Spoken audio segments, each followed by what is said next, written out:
Welcome, dirty peasants, to episode 80 of Wartwood Gazette, the Amphibia podcast. This week we'll be covering our Season 2B retrospective of Amphibia.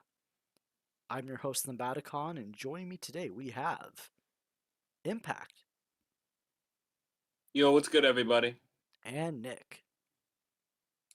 What's up, yo? Alright, thanks guys for coming on. No official news this week, so we'll just go right into the topic of today.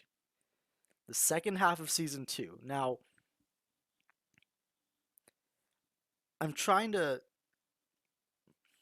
So before we started the recording, we decided we were going to break down these episodes by starting with the Shut-In and Night Driver's return to Wartwood, and we would kind of work our way through Ivy on the Run, After the Rain, the Shut-In, transition into the First Temple, then follow that by New Wartwood, Friend of Frobo, Toad to Redemption, Maddie and Marcy as like another pair of episodes to talk about. Then the Second Temple, Barrel's Warhammer, Bessie Michelangelo, Third Temple is another kind of topic. And then the dinner, Battle of the Bands, and True Colors are kind of going to be like the last topic. I know True Colors will kind of be its own little thing. That's fine. Yeah. I guess general thoughts on 2B without saying too much. I guess I'll start. Do I think if you argued that this batch of the series was the peak or the best of Amphibia, I wouldn't like you could make a fair point. You could make a couple of fair points about why you believe that is the case. Do I think it's disproportionately better than the rest of the show? I wouldn't go that far. I might. Do I still think it's solid? Yes, absolutely. I still think it's amazing. But I feel like after tonight or after this recording, people are gonna kind of like question me a bit, but that's fine. But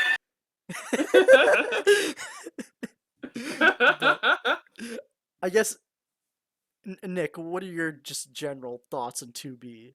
I'm saving Impact for last because I know he'll end it on a positive note. Yeah, so I'm just giving a general summary. I feel like I do need to cover two things. I'll admit, I think when this is, so I think I've touched on this here on the podcast. But yeah, just historically, this is pretty much what got me to actually, come into the fandom and start talking about the show and getting really excited for the show and new episodes. And it certainly lived up to the hype that that I really felt off of the trailer for this. And damn, see, so I'm not okay. I guess I will start this off negative. Yeah. So I still really enjoy 2B, but I think something I do have to admit is that it does feel weaker than I remember. Like it's like I blame just like them. I blame no one for saying that this is just their favorite section of the video. It certainly is. Just yeah, like an all-star section. Like it's great, but I feel like when you take off the rose-tinted glasses, when you step back and you judge the series with no biases, you use the same measurements of value that everyone else does for the rest of the show. I don't know, you start to notice some things, but I'm not going to go. I mean, that's going to be covered in detail later, but I'm going to say right now. Yeah, no. It's still bangers. It's still bangers. Still bangers here. Still bangers here. Still bangers here. I'm not going to deny that, but it's time for some justice. Like that's what I'm really.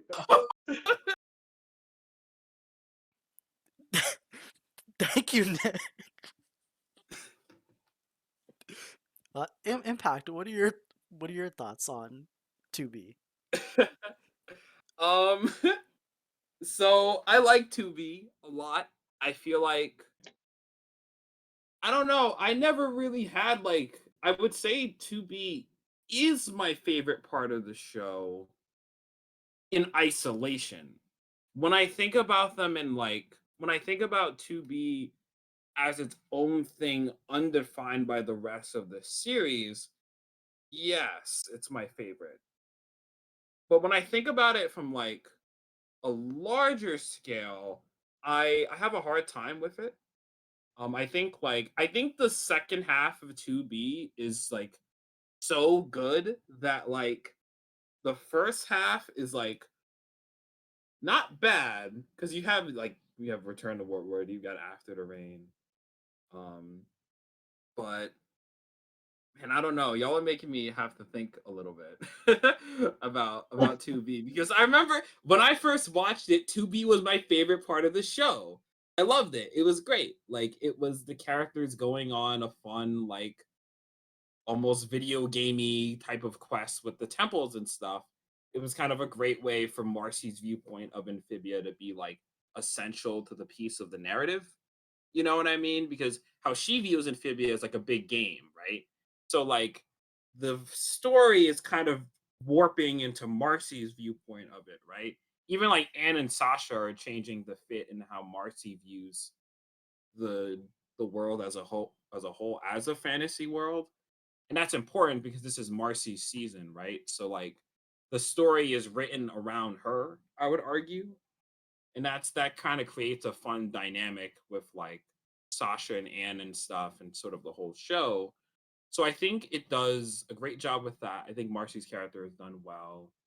I think even though I do wish she was in Wartwood longer, and not to get into other specifics there, but I think Marcy's important. Marcy's the key. You got to get her character if you're gonna get 2B. So I like 2B. I have some like underrated episodes there too that I'll talk about when we get to them. And yeah, like in the second half of 2B, like that is great. Like once we get to Second Temple and like keep going, it's like goddamn. Like it's just like there isn't a bad episode after that point. Like so yeah, 2B is great. All right, thank you, Impact. So, I guess for a little bit of context, um, before the rest of 2B came out when it was airing at the time, the Shut-In episode 11, uh, sorry, episode the Shut-In was the first episode of season 2B to air. However, this is the second episode. This is episode 12 in production. So basically, the official order is Night Driver's Return to Wartwood, then the Shut-In, but the Shut-In aired first since it was like a Halloween special. And there's like kind of like a lot of confusion at the time of like whether or not the Shut-In was canon or not. And Matt was kind of like, "Oh, if you want, you can consider it canon. It was meant to be an evergreen episode, so it could be aired like any time. You can still get like understand what's going on. But technically, it's Night Driver's Return to Wartwood, then the Shut-In." Yeah. Oh, or can we kind of brag for a little bit? Didn't we? Yeah, didn't I think I mean don't forget but that Matt he did confirm the shut-in as canon during an interview. I Yes, just want to drop that. I want to shut up yeah. basically. During our So he did interview, do that. Matt confirmed that the Shun was canon, which is nice. It was a rad moment. But That's funny because like I feel like most of the I don't know, I feel like in the fandom it's still considered non-canon. Like if you ask someone about it, someone will still like not to devalue it. I'm just saying like it's like I feel like because the shut-in was always talked about as non-canon, which by the way, I had no clue when I was watching that episode that it was non-canon. Like I didn't know till I joined the fandom. It was like, well, now it is. Now it is canon. But like when before I joined it, I just assumed it was like, oh, it's like a Halloween thing. That was cool. Anyways, like I didn't think it was like an evergreen thing or whatever because it didn't contradict anything, right? Nope, Like it didn't. it didn't feel like it did. Yeah, like I guess the moon thing. What like now we know this core experiment, so it's like I don't know why the core made a like a were frog experiment thing. I guess for shits and giggles, but like and why it turned it on that specific day, but whatever. Anyways, like yeah, it doesn't contradict anything. But also at the time, Night Drivers did air like way before like 2B in I think South Africa. It was either Greece or Turkey, and one more place. I think it was Dubai or India. I But think so. I feel like I remember. Was it also on Disney Africa? I yeah, can't it remember. was on Disney Africa. I know Night Drivers definitely aired, but we never got anything from Return to Wartwood, or did we get it? Did they both air together? Anyways, Night like so like a couple people saw it, a couple of people didn't.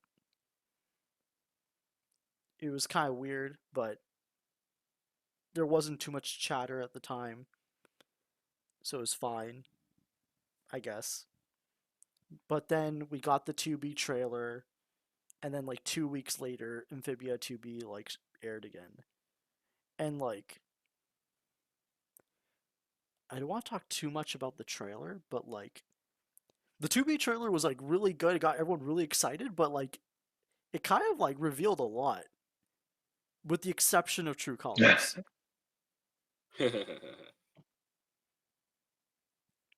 Like it showed us like all like the temple stuff. Not all of it, but you kind of could get like a good idea of like what each episode was about. Thankfully, like I feel like they learned,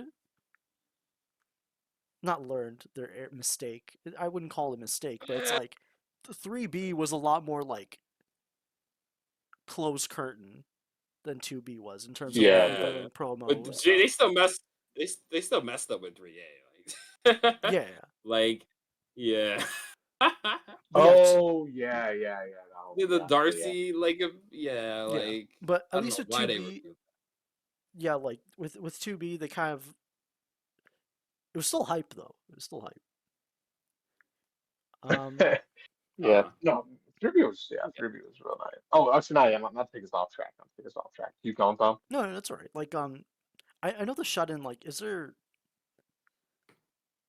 a lot to talk about in retrospect? It was just solid. We kind of talked about it It's already, just yeah, no. so I think Yeah, yeah. I mean, I we can move on from that. Yeah. But like, Night Drivers, Return to Wartwood, Ivy on the Run after the rain. It's like Night Drivers was like the journey home. Return to Wartwood, the big return.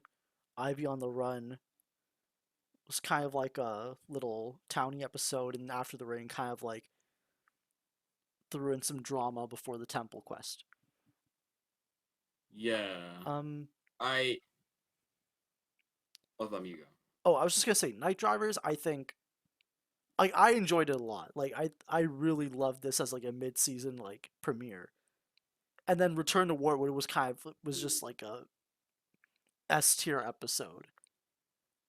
yeah, Like hands Return down. to I'm gonna be Warwood is like I think of like the Return of the King, Lord of the Rings, like title card Uh-huh. like fade in. Return. That's how like Jesus. grand it feels, at least for me. But Oh, okay. Cause like at least for me, like I don't know, Night Drivers is like kind of mid to be honest. And then Return to Wartwood, like it was. It was like, You got a track record. You got a Polly and I'm Spring just. track record. You got a track record. Track I record. mean, like, Just like Corliss like, Path. Just like Corliss Path. yeah, like I'm not the biggest fan of the Sprig polydynamic. It's not gonna lie. Like, Night I Drivers mean, was kind of I mid, and then like you go. no, okay. I just want to say first of all, I love how quiet Thumb is. Yeah, second. I was gonna say second of all. I mean, I think I'll admit something. I did notice. I feel like this definitely does feel like an episode where they're like, okay, we want an episode of them getting back because we don't want this speed running feeling, right? But I feel like they didn't really know what story to tell at that point, so it does kind of feel like okay, you know what I mean? Pauline Spring episode, God, and then they screw up the wall. But hey, I mean, I still enjoyed it. There's still lots of funny moments. Still, yeah, well, I do. Honestly, I think I have to agree with you there. I do mainly enjoy this episode for its comedy. I think it is, but it also is nice that we do have like a rare Polly and Spring episode. I don't remember if they. I mean, this might have been the final one of the series. Correct me if I'm wrong. Like, I don't Yeah, Yeah. know if they got another yeah, it one in is. season 3 or It's the last TV. one. Yeah, No, we the didn't. last It was one. weird because yeah. So like this one's a weird one. I mean, I like Zachariah. That was cool. Zachariah Nettles. That was cool. Oh yeah, that was But a cool twist. like I like the ghost stuff with him. That was neat. Like, did we have ghosts before in Amphibia? I don't remember. Like, if we had specifically that, but like that was cool. But like I don't know. Like Night Driver is kind of okay. Return to Wartwood is great though. When I first like was watching the series, it took me some time to like really like it. But I like it a lot. It's very fun. It's a great like nice comeback of kind of all the Wartwood characters, and like the comedy in that episode is fucking great. Like even like the simple scene of like in the planters and the wagon like arguing about they didn't get everything. There's like such good chemistry between them. Like you wouldn't even know like none of the voice actors are recording with each other. Like it's so good. So yeah, and then Ivy on the Run is like also kind of mid, to be honest. Sorry guys, but I gotta say it. Like it, God damn. I have to say it, I mean, okay? I have to listen. say it. I won't. Thumbs on the band. Like his fingers hovering over the band, but I honestly, I'm on the chopping block Okay, too. wait. I'm on the chopping block too, but like, Hold I'm on. not a total hater. I'm not a total hater. I'm not a total hater. I mean, well, I'm not a lover. I'm not a hater in that episode either. I mean, I still like it, but I mean, I'll admit, like, Return of War would definitely, you know, it maintains that warm feeling I have for initial Return to Warwood. So like, I mean, that's why I don't normally have a lot of negativity for all these episodes. But I mean, I'll admit to you, they aren't I the mean, strongest openers. oh, Oh my I was God, you're gonna. gonna say something? Oh yeah, I was gonna say like. Well, I mean, when I say an episode's mid in Amphibia, like there is an episode of Amphibia I like strongly dislike.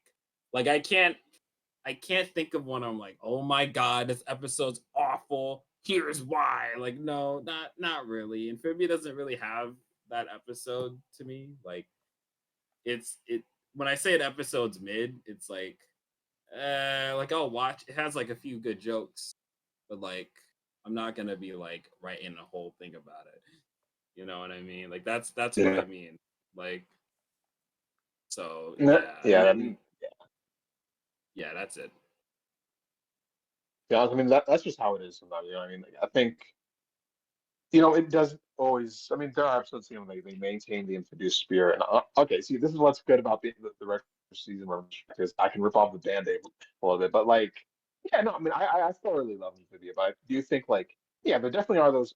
I'm just gonna say that. I think like not all episodes can be bangers. If you try to make that happen, you're gonna be killing their crew. And I think like, thankfully, you know, there are a handful of episodes here, you know, where you can tell, you know, Matt recognized that, right? Like he'll Because at the end of the day, I mean, I'm just gonna say, you're just making a fucking story, right? You're just making a story. Like, no one needs to be assassinated for a show to be good.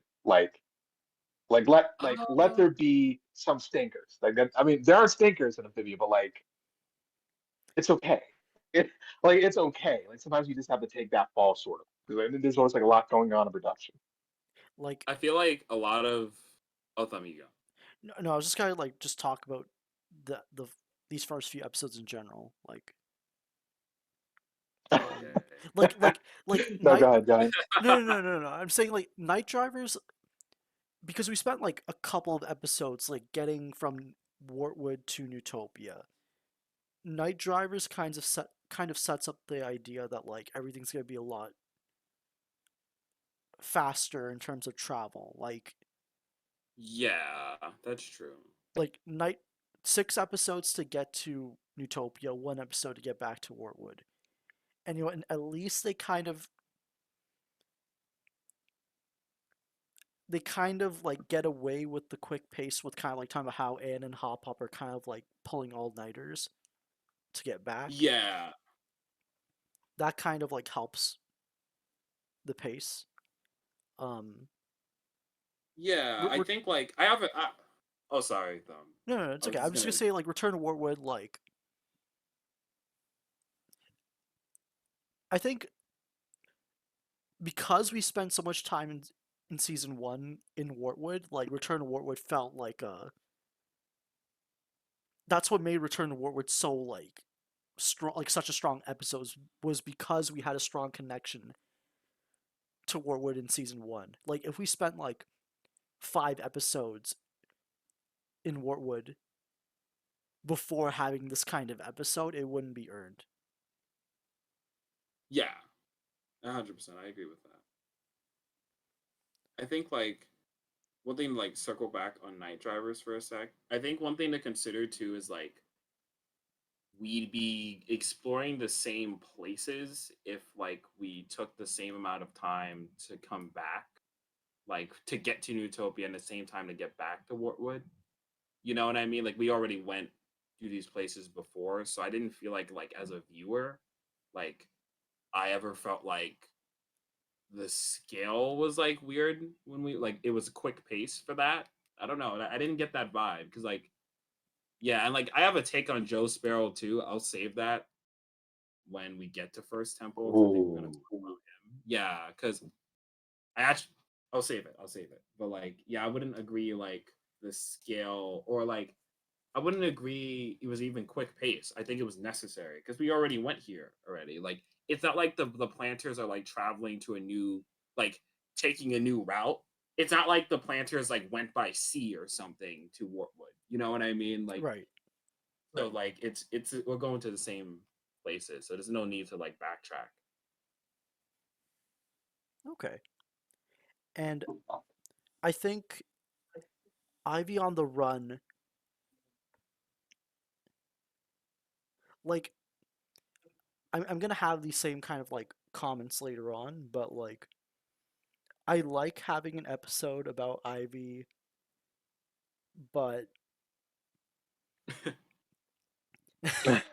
and I do appreciate how they kind of like to how her connection to Sprig kind of like kind of acts as like the inciting action for the episode for Ivy wanting to get of and have her own adventure as well. But okay, I'll save the point later when we get to another segment. Oh, okay. I mean, I was gonna say like I think my problem with that episode is like I don't know, like I feel like the conflict of the episode feels weird. Like Felicia's not telling Ivy everything. Like I don't know, the conflict just feels really off. I can't pinpoint exactly what it is. I just like don't care about it. Like I like Ivy. Like I want to like this episode. I like Spivey, but I don't like this episode specifically. I don't know. It was like her conflict is with her mom and how like Felicia's not letting her go out on adventures and stuff. But she like Felicia's not telling Ivy like the information that would help her understand why her mom is doing that, but at the same time, like I don't even think it's I like it's just weird. It's just a weird conflict. I don't like the resolution to it either. We get more Tyann. I mean, that's awesome. It never comes Yeah, back it's really again. cool. So like which is like a common thing in 2B. I'll talk about that, like of things of like showing up and not coming back again. But like, yeah, it's I don't know. That episode is like one of the episodes of all time. You know. I think, but at least with Ivy on the run, like how the conflict happens, I feel like what I think the reason I like it so much about how it's tied to Sprig, like Sprig's journeys outside the valley, I like how that's more of a natural inciting conflict than after the rain with the crabs taking the box. Like, Yeah, Kate, that's a good Kate, point. just don't get me like I still like after the rain. I think it's like a solid episode. It's a really good hop hop episode. I my only nitpick with After the Rain is that like I feel like you could have the same kind of conflict with the box still there. Like Oh, I feel like the episode could still play out the same way if Anne like if Hop Hop just dug up the box and Anne was there. I feel like you could still have the same kind of conflict. You wouldn't need to have like the love crab thing, but I feel like if they just kept it like an emotional episode without the hijinks, it could still be a great episode. I I never thought about that. That's a good point. I think my thing with After the Rain is that like it it's weird, man. Like After the Rain is an episode I enjoy too. I never knew it was like not controversial. No, that's the right word. Like when I joined the fandom, when I watched, I was like, oh, that was a neat episode. I didn't really think of it as like no, it wasn't like bad or anything. I was just like, oh, that was No, cool. no, And no. like First Temple handled that pretty good too. But like weirdly enough, like I kind of agree with like the crab stuff because it's like I kind of just wanted Anne and Hot Pop to just like argue more. Like I kind of wanted that episode to just chill out a little bit. Like I wouldn't mind having like I guess Amphibia is never really like a that kind of show where like it stays on dialogue for long. You know what I mean? I can't think of an episode that's just two characters in a room talking. You know, that doesn't happen. Like Like I didn't think it would be possible, but then I saw a Big City Greens episode where it was basically all the characters in one room talking. And the joke around that episode was like kind of like saving the budget to get Tom Hanks to Oh, have a sort of voice like cameo. And like they were able to pull it off, and I think like Amphibious like cast is strong enough to like do the same thing. But that's That's fair. That's fair. Yeah, I think my problem with After the Rain when I first watched it, it was like I think Nick, I think you were the one who said this during that podcast where like not I forget exactly what it was. Something about like the show not taking it as seriously as it should be cuz it's like oh yeah, yeah, I, yeah. yeah, cuz like I feel like with the girls, right? When there's conflict with them, it is like the craziest shit ever, right? Like we got like robot battles and like duels on a tower and like people getting stabbed in the chest, like shit's getting crazy, like when when the girls are doing stuff. But with like this one, I felt like I mean, I don't want like Hop Hop to get stabbed in the chest, but like I would want like that same energy, you know what I mean? Like that same like tone with it because this is a big moment. Like Anne and Hot Pop have had this relationship in season one that starts off a little shaky, then gets better as Anne starts to trust Hot Pop more and trust the family more and like lets them know about the music box. And then Hot Pop helps Anne with the box and Bizarre Bizarre. They said that right, yeah. So like it it feels like a natural. The conflict naturally sets it up. It just feels like it it needed more time to linger on it. But then like First Temple comes in and saves the day. So I was like, okay, like I I never really had anything to complain about with this episode mostly, but I don't know, like I think you could have made After the Rain work as like just Anne and Hot Pop arguing with each other a bit and like them not trusting each other and then trusting each other by the end. And like in a slower way where you don't need like Greg and Polly doing other random stuff to make it work. Not random, they're still trying to get the box, but you know what I mean. Like they're the ones who kind of cause Anne and Hop Hop to work together, which is fine, but like it doesn't really feel like it fixes their problem. Like what does, of course, is like the emotional moment of like Hop Hop telling Anne about Sprig and Polly's parent. I think that was handled well too because it's not Hop Pop like making an excuse. Like it didn't feel that way. It didn't feel like Hop Pop was like, "No, Anne, you can't leave because this happened to me." Like, no, no, no, no, no. Like it felt like Hop Pop was just trying to tell Anne like, "Hey, like there's a lot of things I'm thinking about right now." And like I didn't mean to hurt you too. You're a part of my family as well. So like it's a big moment for them. I guess it's just like I don't know, like I feel like I'm repeating things the fandom probably said. Like it just needed to like chill out a little bit. That's all. Like, but again, like First Temple Yeah, helps it out. So. It I does. mean, I was just going to. Oh, go ahead, Nick. Yeah, thank you.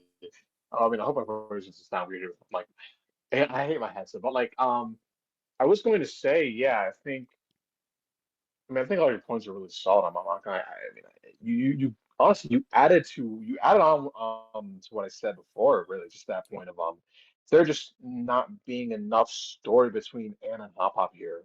Like I never thought about that before, but like now that I think about it, yeah, like when the it's weird because it's like now it kind of feels like oh no, the thought you're the one who brought it up. It's the crabs. Like, do we really need the crabs stealing the music box? Now that just like to me, you know. if I put on my little cynical hat, it does sort of feel like they couldn't work out a story where it was just story beat after story beat after story beat of just, Ann and Hop Hop. And so they had to like, split them up and just find a way to fill in those. I'm being awful here, but find a way to fill in those 11 minutes in some other way. Like it really, because I think like, yeah, this just does not have that significant emotional weight of these two loved ones actually, like being locked in a conflict with each other. Like we get the guilty feelings here and there, but you know, they're like sure, like there's something to eat. Like they're a bit of a meal, but like I'm here for that full course that they've been building up since season one. And then obviously, yeah, like we talked Yeah, about in the past, it's just like the balance of like humor and actual emotional moments. It's not Amphibia's best work, but yeah. yeah. I think like oh, sorry. I was just gonna add on to it where like Oh no, no, that's all I I, got. That's all I got. You go ahead. oh okay. I was gonna say like this is a thing where Amphibia does have an issue with this a little bit, where sometimes when it's not in its finale, sometimes I think the fandom noticed it a little bit. I think season 3 is the more glaring one. So I'm gonna admit that too when we get to there, where like sometimes Amphibia does this big emotional beat, but like it doesn't know how to handle it afterward. You know what I mean? Like there's definitely points where like okay, like Anne and Hop Pop's like argument when Anne figures out Hop Pop buried the box is great. I like that conversation, but it is kind of joking a little bit. And then by the end of it, after it's done, like we get like a little joke about Hop Pop like being depressed that Anne left and whatever. It doesn't have that same dramatic punch to it with like Sasha letting go of Anne's hand at the tower. Like yeah, like it there's an argument you could be made like, oh, that's not the same thing, but I feel like it should feel the same thing. You know what I mean? Like Yeah. Anne has built this relationship with Hop Pop for so long that like this moment should feel like the biggest deal. And it is a big deal because it plays a part into Anne's arc with Marcy and like the finale itself. This is a big episode. Like it has a ripple effect to the rest of the show. Like it's vital. It's just that like sometimes Amphibia can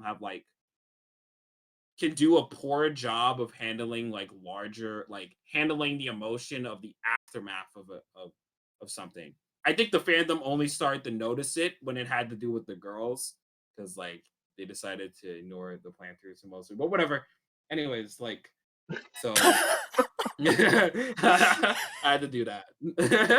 I had to like, but anyway, yeah, like this was like a problem.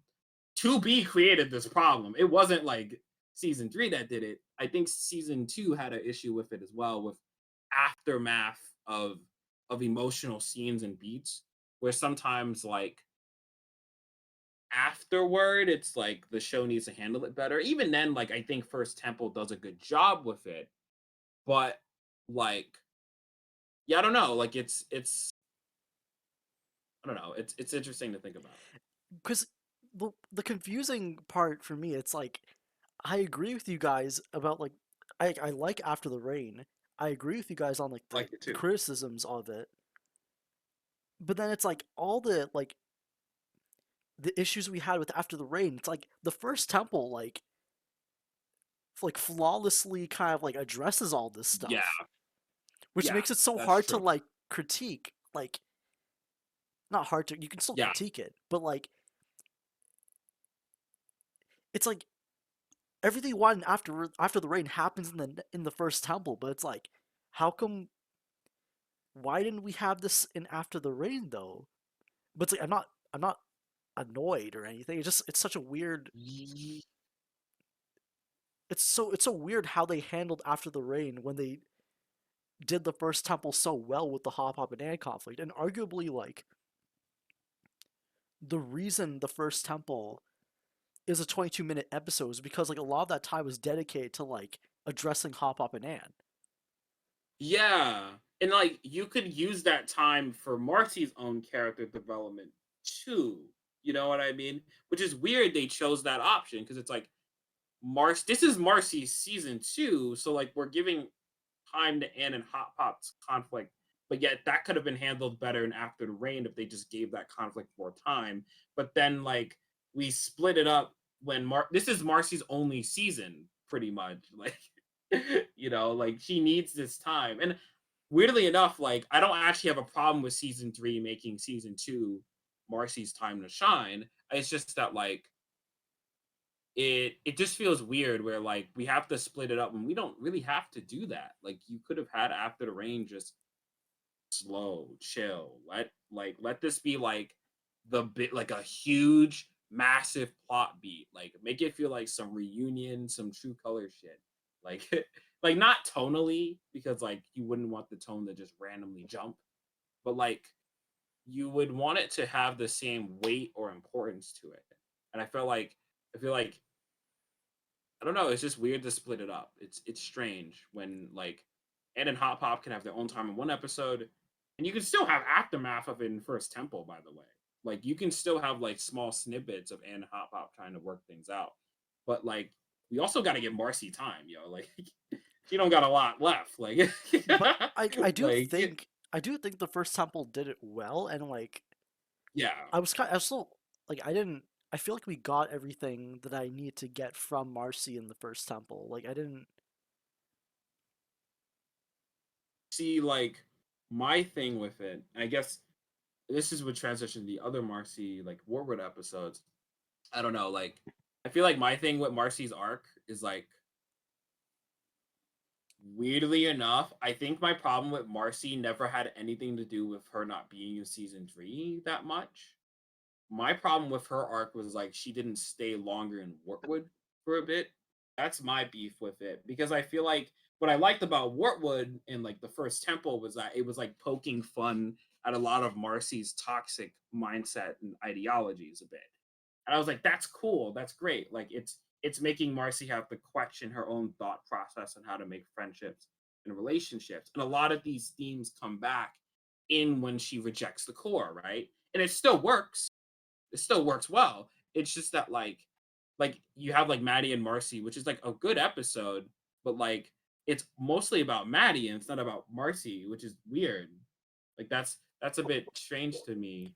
I mean, I have a take on that too, but I'll save that for later. But like, eh, Yeah, no, no, like no, no. Like it's a good one, but like no. Like it's I feel like yeah.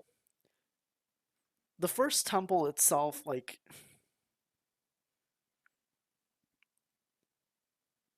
how do I? So I think we kind of covered all like the hop hop and Ann stuff like that. If after the rain was like an okay-ish climax, and then the first temple was like a real like a excellent epilogue on all that stuff. Um, Yeah. and then when you have like the temple stuff, like you have the introduction of Joe Sparrow to kind of like get them to each temple, and I guess Impact. I'll get you to share your thoughts on that first because like I know you wanted to talk about it. I have a couple thoughts on Joe Sparrow as well. Oh, maybe he. Oh, okay, Oh yeah. he's gonna be right back. Okay. So, oh, Oh yes. yeah, go All ahead, right. Nick, Yeah. if you Yeah. want to No. talk about it. So, what are we on right now? What are we on now? First temple. Yeah, first temple. Like we kind of covered the Ann Hop Op stuff. I think we can kind of go into the temple stuff. Did you, Um. I know Impact wanted to talk about Joe Sparrow, and like I did have a couple thoughts on him as well. Like I feel like I like how it's all been. I like how it's been all negative from us, but no, it's not hey, negative. It's just like this is good like stuff. Impact This is mentioned. It's new like oh, discourse.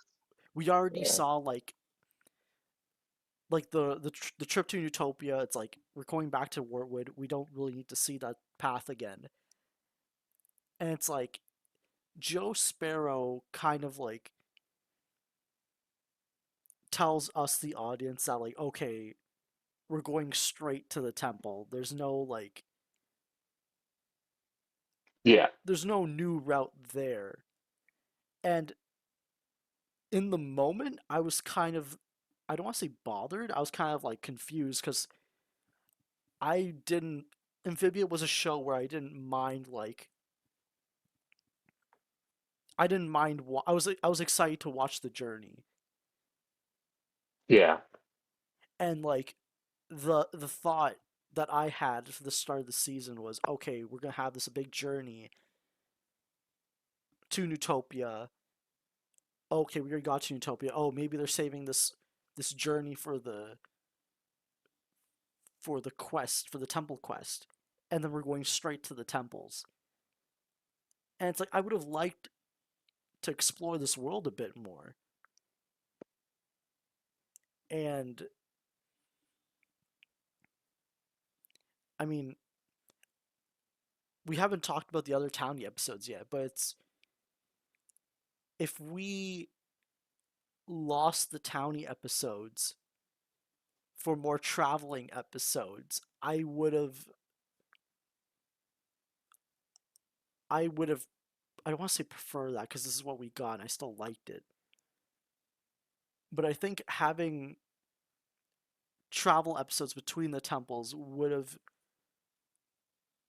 made me more invested in the temple quest.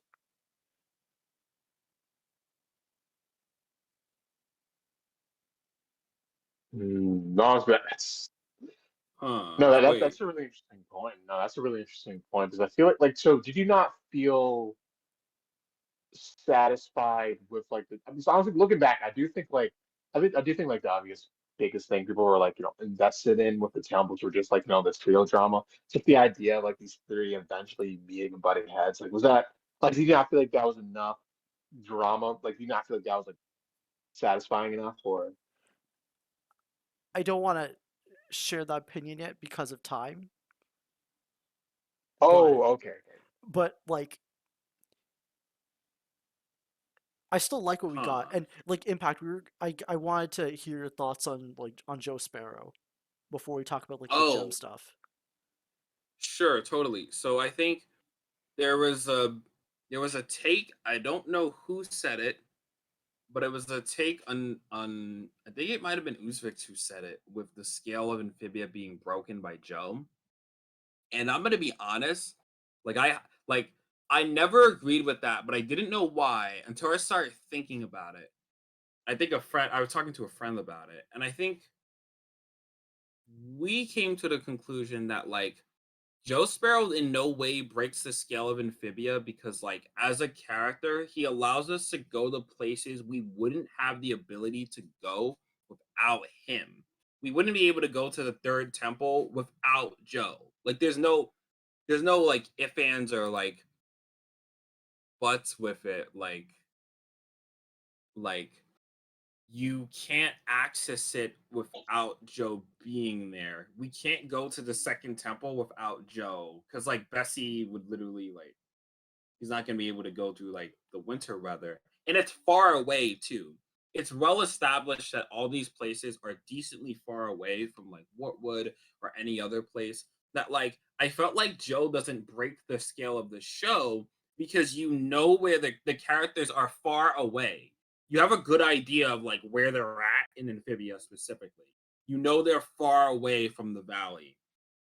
So to me, like Joe Sparrow doesn't break the scale of Amphibia at all because, like, we know how long not how long we know how far the characters can go. Like, we understand where they're at in the world. I've seen an argument that 3B breaks the scale, which I'm not sure I agree with, but like, I wouldn't agree Joe does. I don't think Joe breaks the scale at all. He allows us to go to places that we know are far away. So like it would be different if like the planters like used Bessie to warp to places in one episode.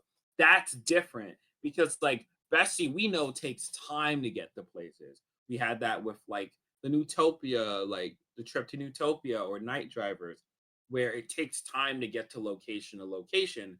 But with Joe, it's like, well, we know he's a super fast bird. We know that he allows people we know that like these temples are far away.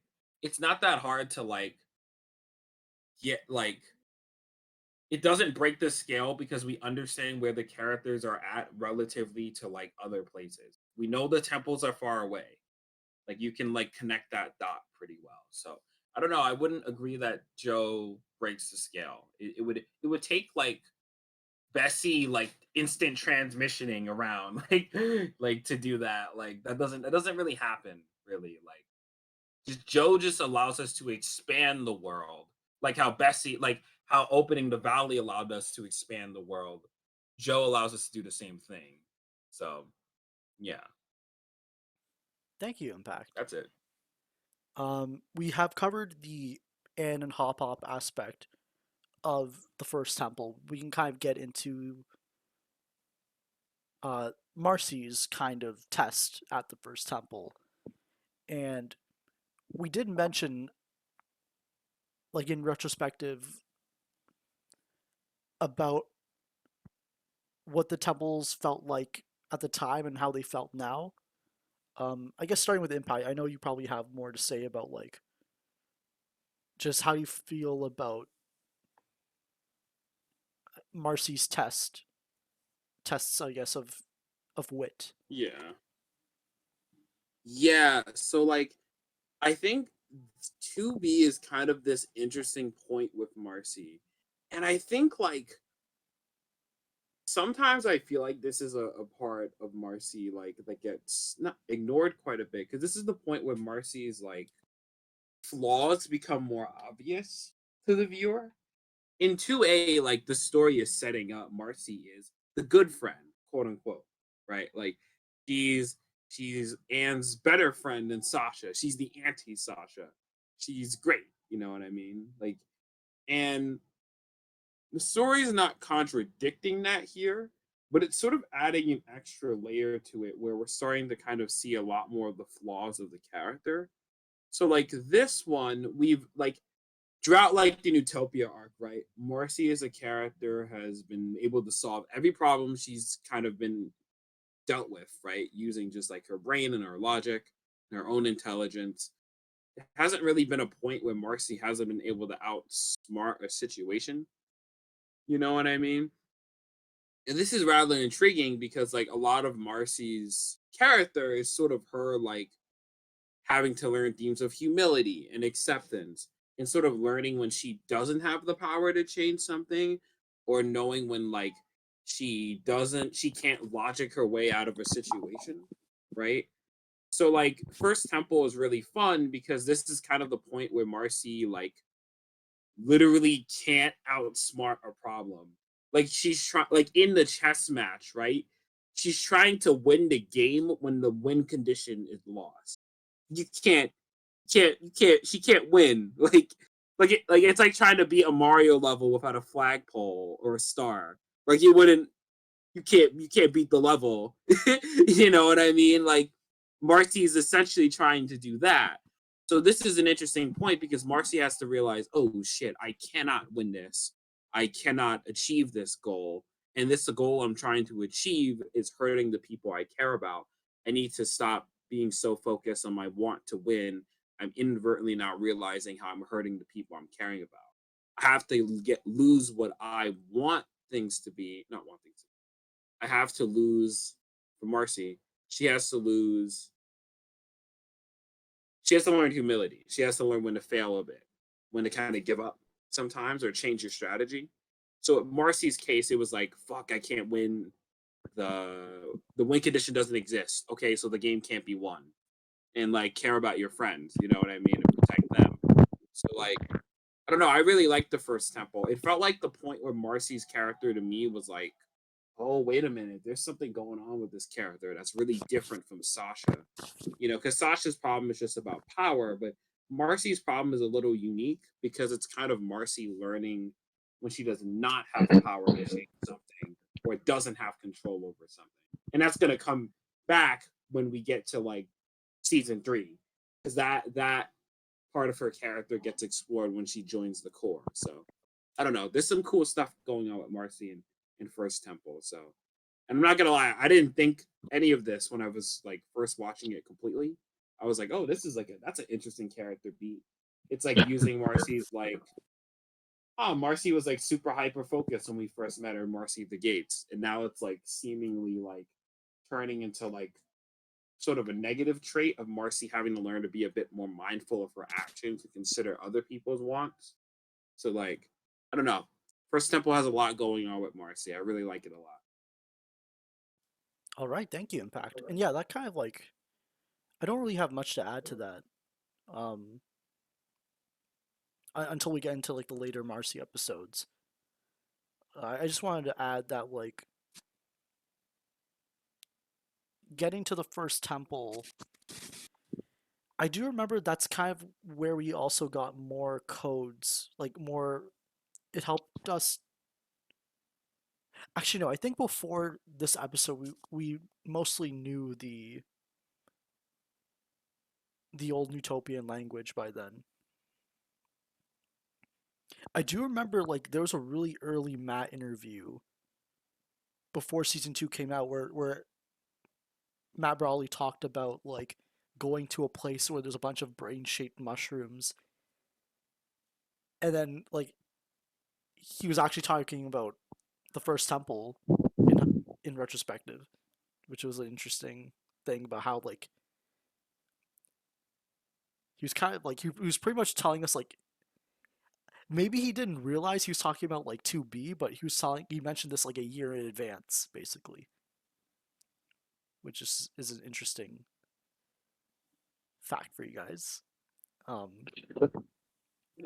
I think you. I think I remember you mentioning that before. I forget when exactly. That's a cool fun fact. oh yeah, I think maybe I did bring it up in the podcast before. Okay. Yeah, Um, I forget what episode.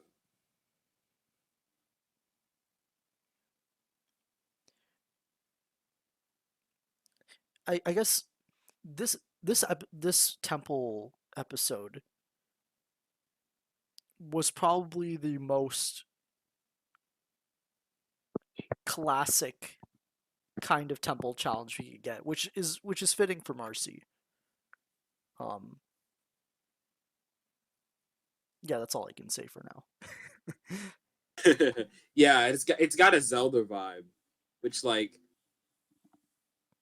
yeah, it like as soon as like the temple showed up, I'm like, oh, this is Zelda.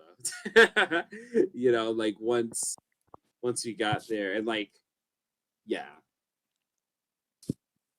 once we get to the others, I'll talk about it a little.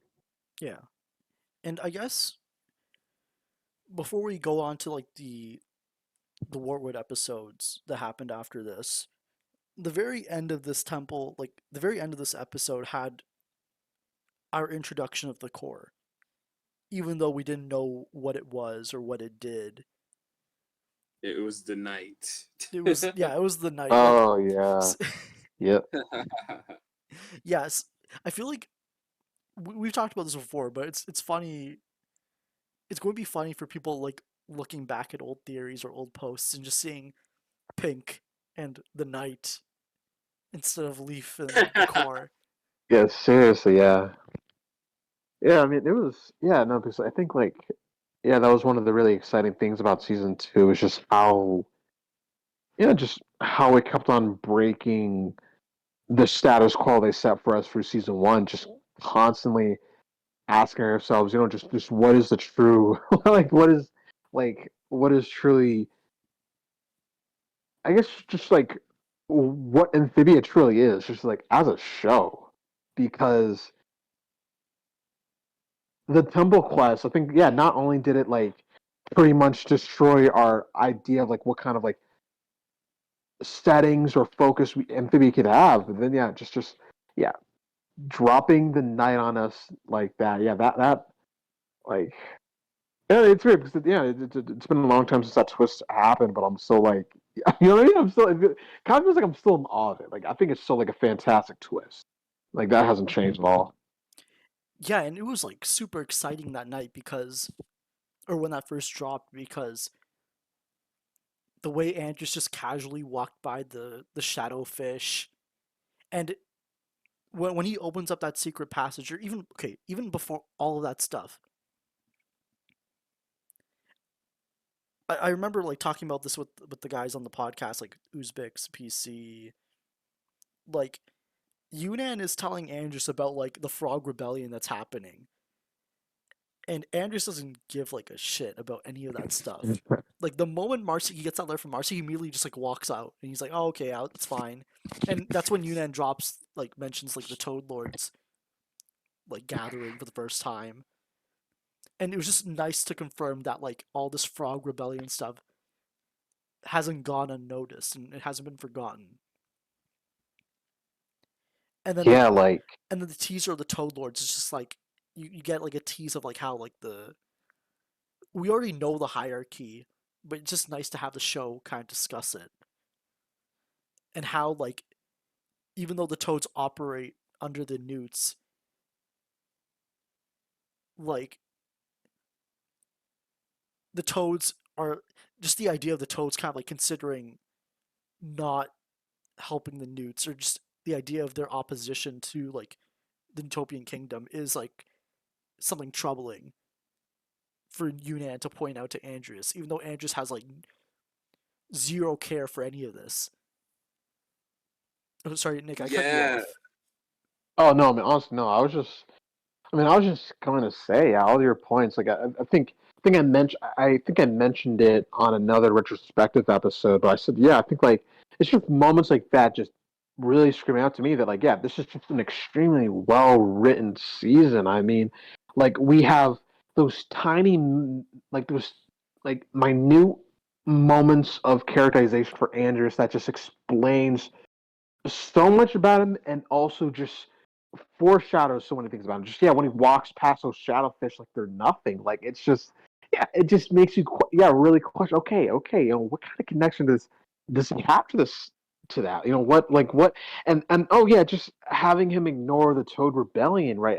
I love yeah, I love the anticipation they create with that, but also just the actual power dynamics between Andreas and the rest of Amphibia. Like it's just yeah, this is just a really well knit story. Like it really like shit. Like Amphibia season 2, yeah, it's just a really it is a really impressive season of television.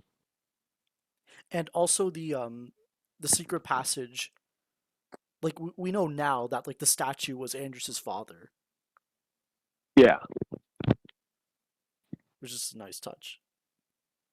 Sorry, I thought you were gonna elaborate. My bad. No, But yeah, no, I no, never. no, seriously, yeah. I mean, I could elaborate like, oh, like he just walks off his like duties, and then just of course he's living in his father's shadow, so then Yeah, he's sinking to his level yeah. in Ah, this man. underground passage. Yeah, I mean, shit. Like it's like a really. I mean, yeah. I mean, if I just went unhinged, yeah, you could really just sing the season's praises like for hours because it's just. Yeah, I think yeah, just really well structured too. I mean, like we like oh yeah, the more they explore Amphibia, the more we learn about that other side of it. Just the more we explore that underbelly. I mean, right? Like we're learning about the temples at the same time we're learning about the core.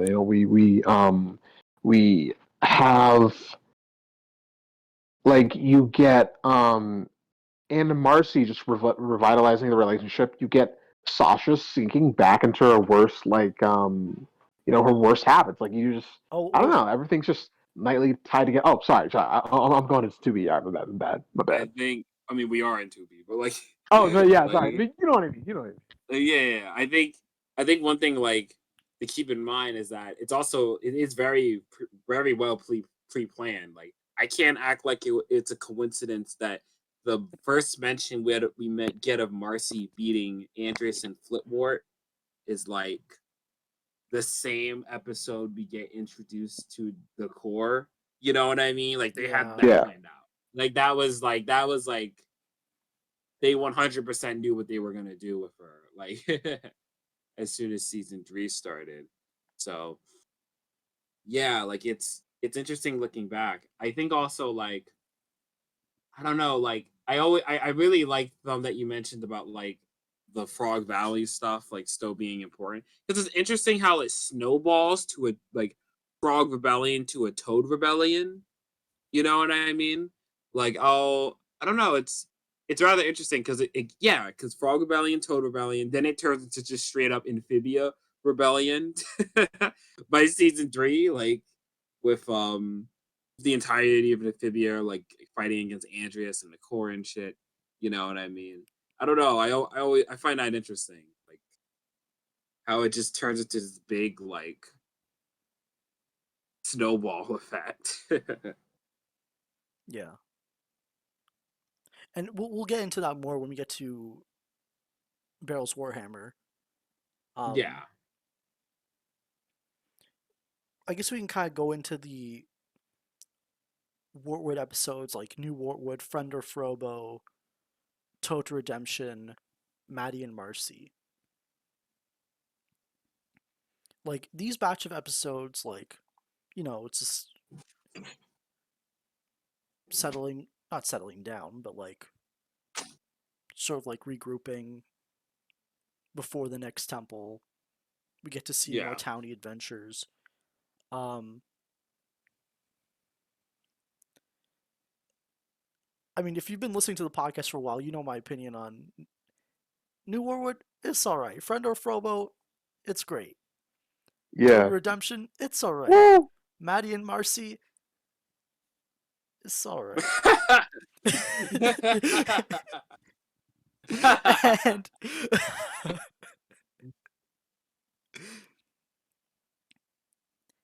and I'm gonna keep holding off my thoughts on a bit of the episode choice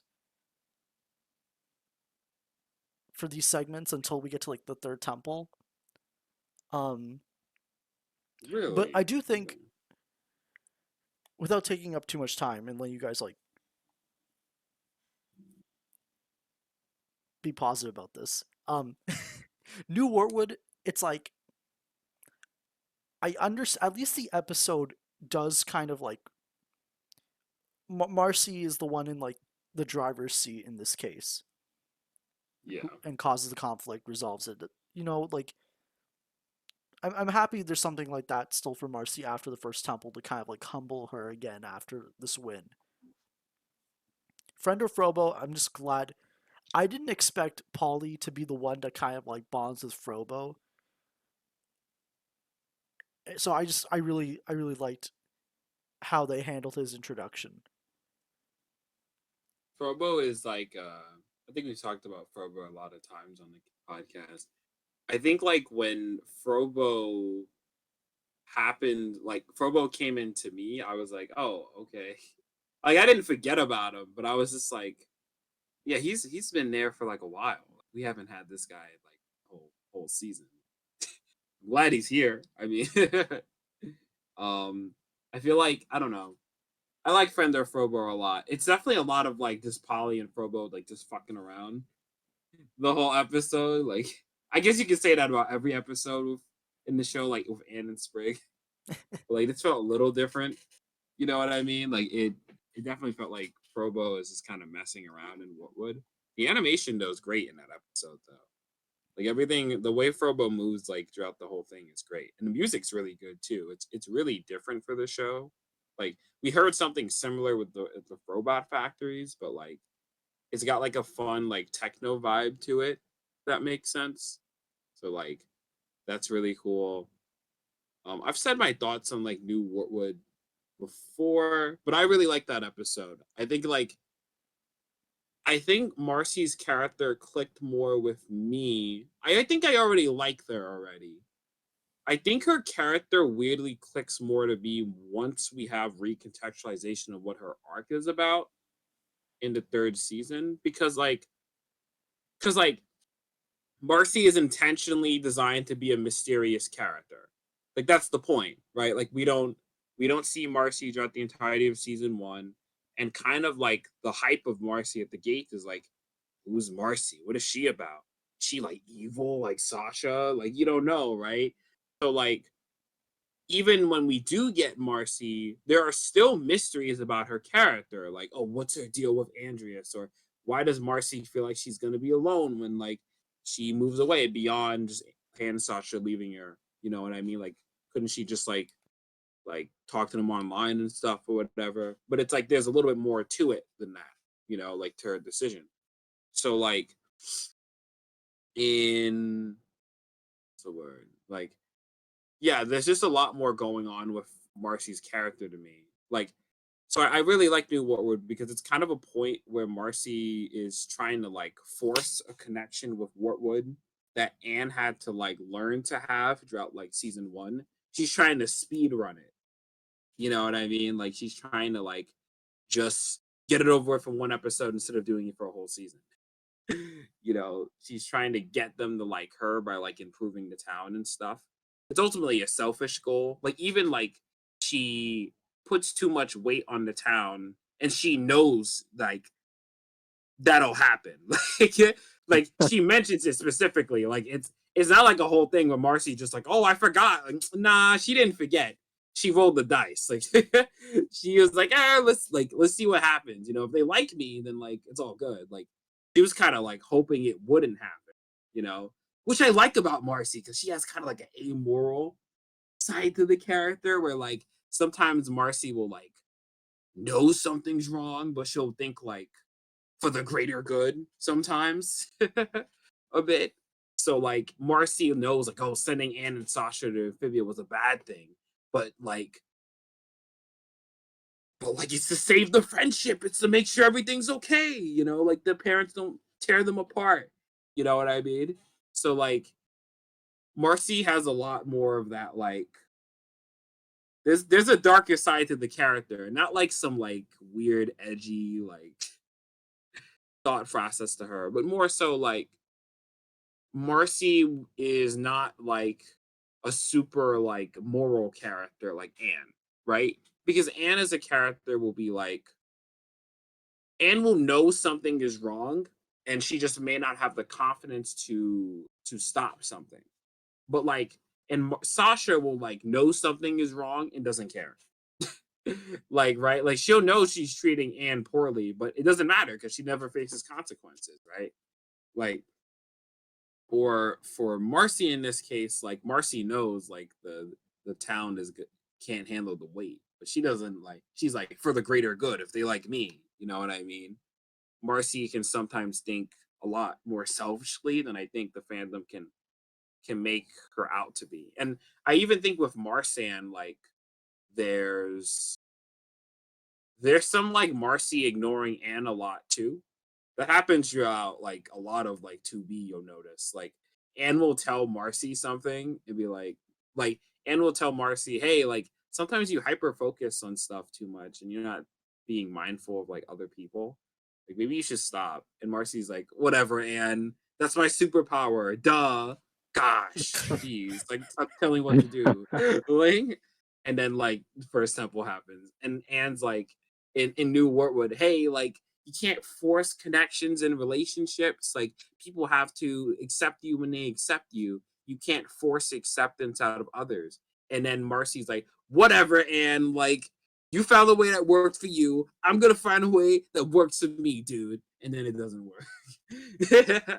Marcy has a lot of moments like that. That like I think sometimes as a fandom, we just straight up ignore. Like even like when Marcy's like, hey, like wouldn't you want this adventure to last forever? Anne goes, no. And Marcy's like, you know, I'm still gonna keep doing it. Like like it's a whole thing out of her, you know, like I couldn't like unnotice it when watching 2B. Like it's and sometimes I mean not Anne. Marcy sometimes ignores Anne's word in her opinion and will sometimes like dismiss it. And like Marcy will only dismiss Anne's opinion if she herself has a plan. Marcy doesn't like compromise with Anne or like discuss what to do next unless she herself does not have a plan of what to do next. Because in Utopia arc, like when like this even happens in Marcy at the Gates, like when Anne tells Marcy, like, hey, like stay in the back. Marcy's like, whatever.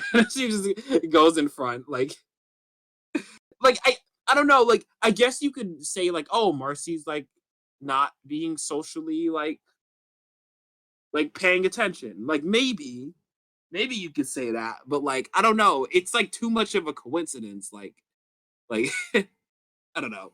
I wanted a whole like Marsan rant there, but like it's an interesting facet of Marcy's character to like consider. And I think this part in 2B is making that more obvious. There we go. Yeah, I mean, I thank really. you, Impact. Yeah, I agree with that. I keep interrupting. Oh, go ahead, Nick. Sorry. Yeah, nah. Yeah, no, my bad. But you know, I was just going to say, like, I really liked your point when you said, you know, everyone's just sort of ignoring this side of Marcy because I don't know, it just made me think about like what the sort of focus was back there with Marcy. I feel like yeah, this also brings in sort of 3B, but just like yeah, because I think like back then we were like the fan, like it was when we got these episodes, it felt more like the idea that they're just teasing something bigger that the show will end up focusing on, right? Like we were like back then, we still had the mindset that like Marcy's arc would be handled in a similar manner compared to Sasha and Anne's, right? Like there would be that whole full series bookend feeling to her, right? And like yeah, it really is interesting seeing how they explored her because I think the idea was always that like yeah, I feel like they all understood, right? Like Marcy is not going to get the full experience of Amphibia here. Instead, she's just going to gain the confidence to confront what she needs to back home, right? Because you know her sense of Amphibia was going to be her moving anyway. Like that was going to be her Amphibia.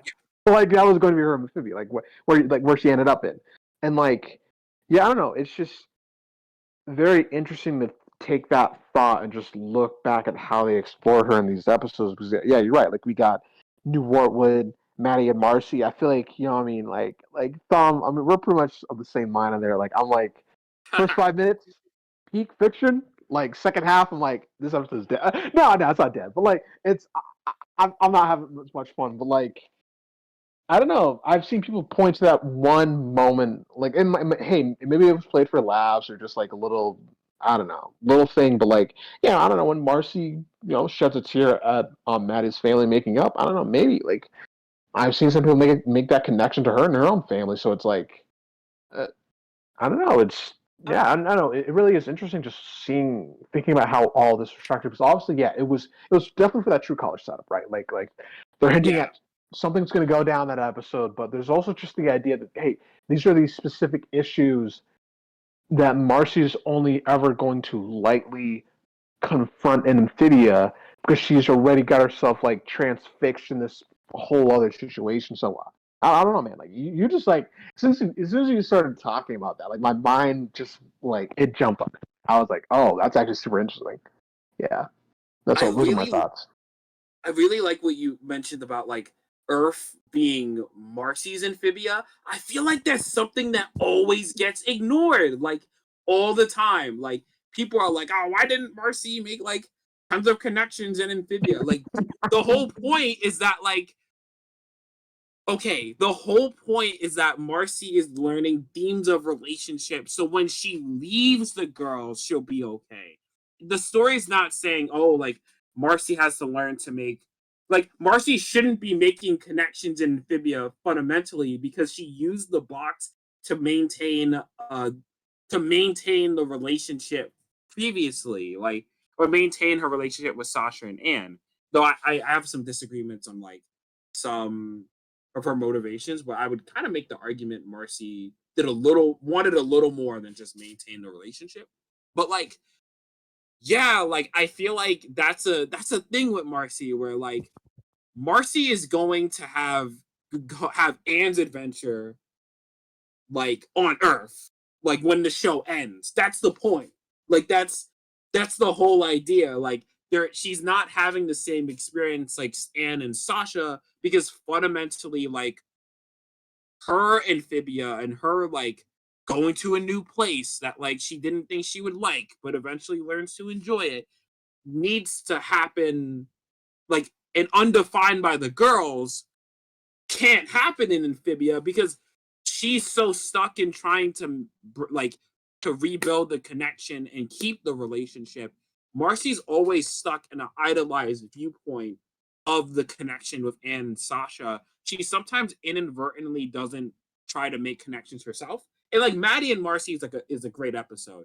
But like even then there like in the journal you'll notice it where like Marcy will be like, huh, like that's weird. Like I'm able to nerd out a lot more than I was with Anne and Sasha.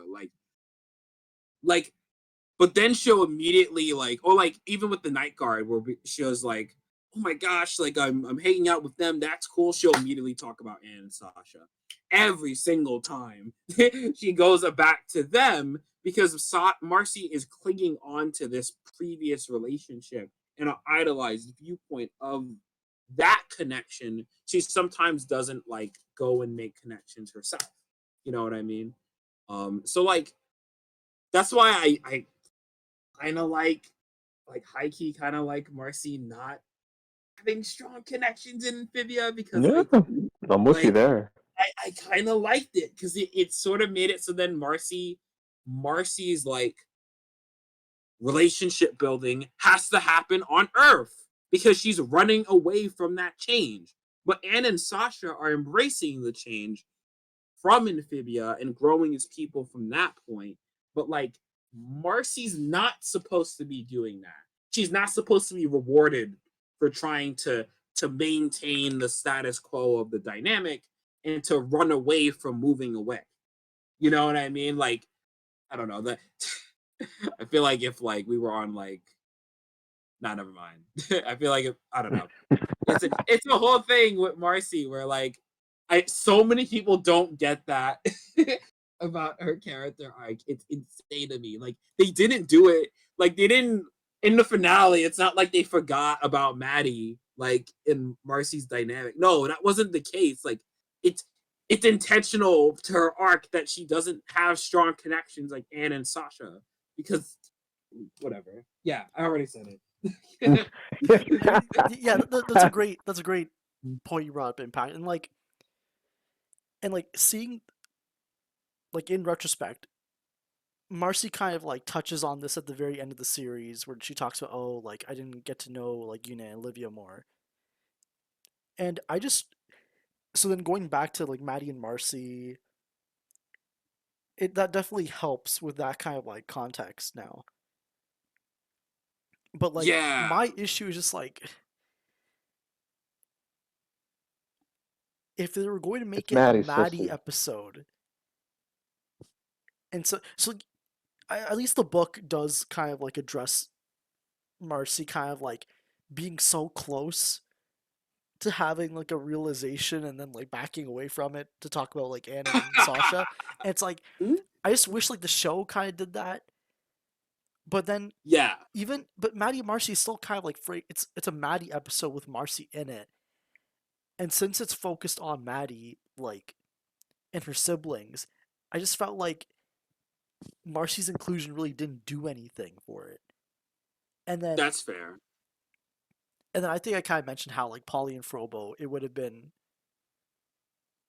I think it would have led to like a more like stronger conflict about how like Maddie's hanging out with like another Pollywog, but like not her sisters, and then at least having more like Polly Frobo screen time to like develop that bond. But whatever.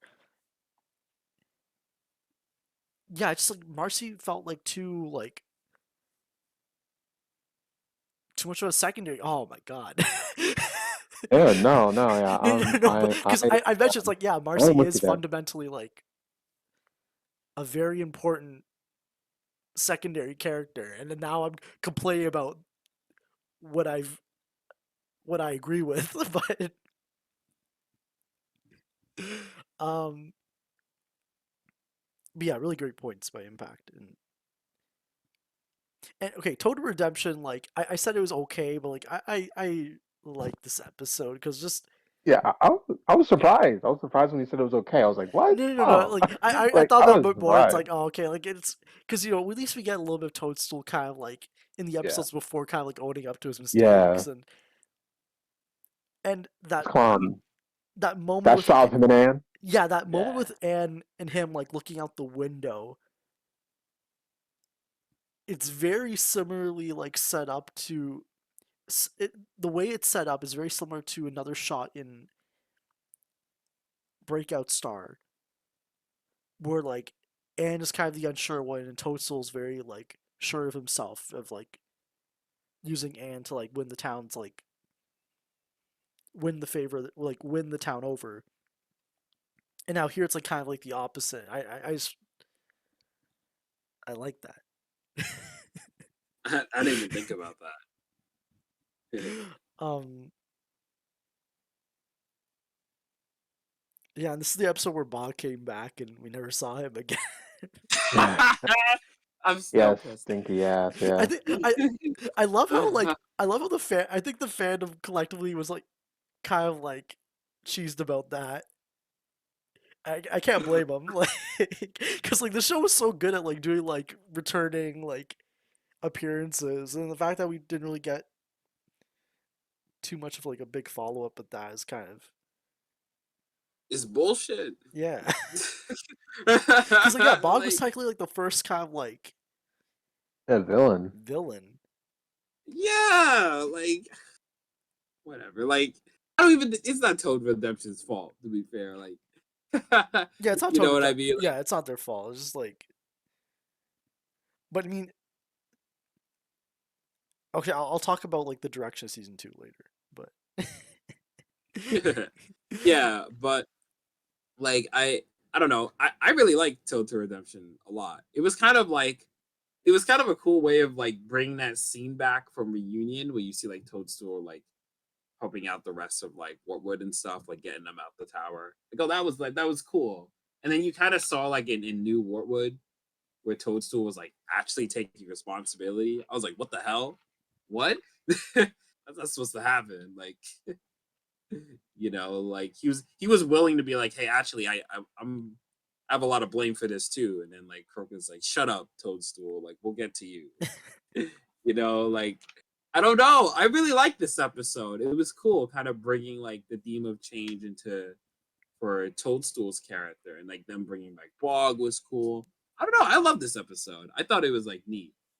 Like I guess also because I didn't have the expectation of this being like a Sasha and Grind episode. Oh yeah, I forgot people. Oh yeah, It's fun. That yeah, was hilarious coming to the fandom yeah. about that. I didn't know. Yeah. I Yeah, wasn't even thinking about I remember Matt it. joked about it too, where like his promo, like it was Yeah.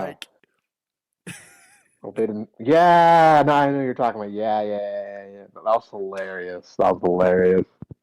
Jesus. yeah, I take back like I didn't mean to say like it was an okay episode. Like I still really liked Toad Redemption. I think it was just that Maddie and Marcy was the next one. Nah. Jesus. I mean, I dig on Matthew Marcy so much, but it's still a fun episode. Like Yeah, we yeah. got like we got like the hop hop like joke, like the corpse joke. Yeah.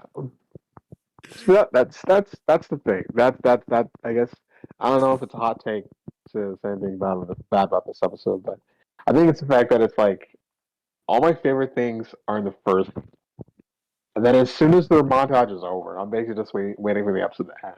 Like Maddie's sisters, they do not carry an episode. Like that is my big. They cannot carry an episode. Like they're all right. So. Like they're okay. Okay. I do think I find it interesting that Marcy like was telling Maddie like, hey, like sometimes you have to like consider their own like consider your sister's own wants too. Like you always can't be focused on your interests all the time. You got to give them attention. I don't know. I kind of interesting. Like like yeah. Like I was like, huh, that's interesting in retrospect. Like because like there's kind of like two ways you could see it. Like one, you could be like, oh, like this is like how Marcy wishes Anne and Sasha would care about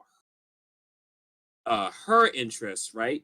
Like, and she kind of empathizes with the sisters of like of them not being interested in them being neglected by Maddie. There we go.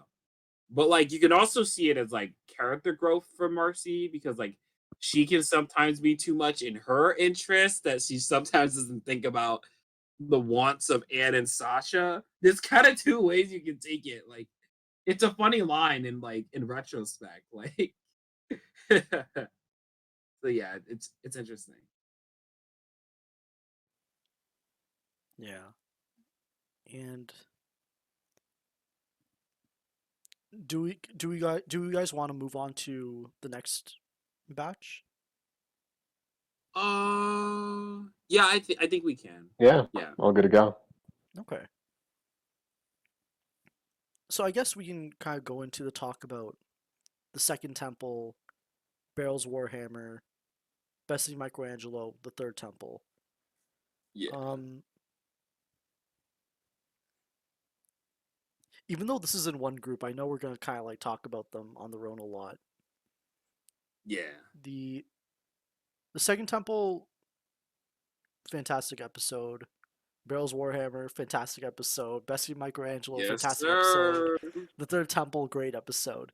I mean, I still say it's great. I still say it's great. But No, I know why. I think I know why. but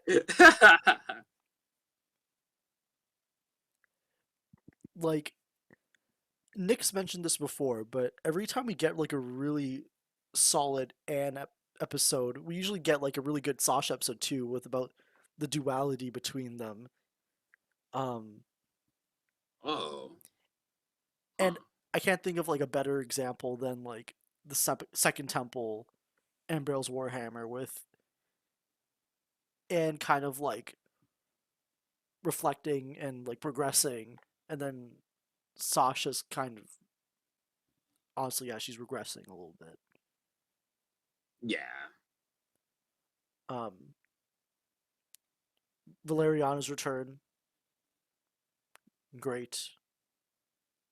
Toad politics, great.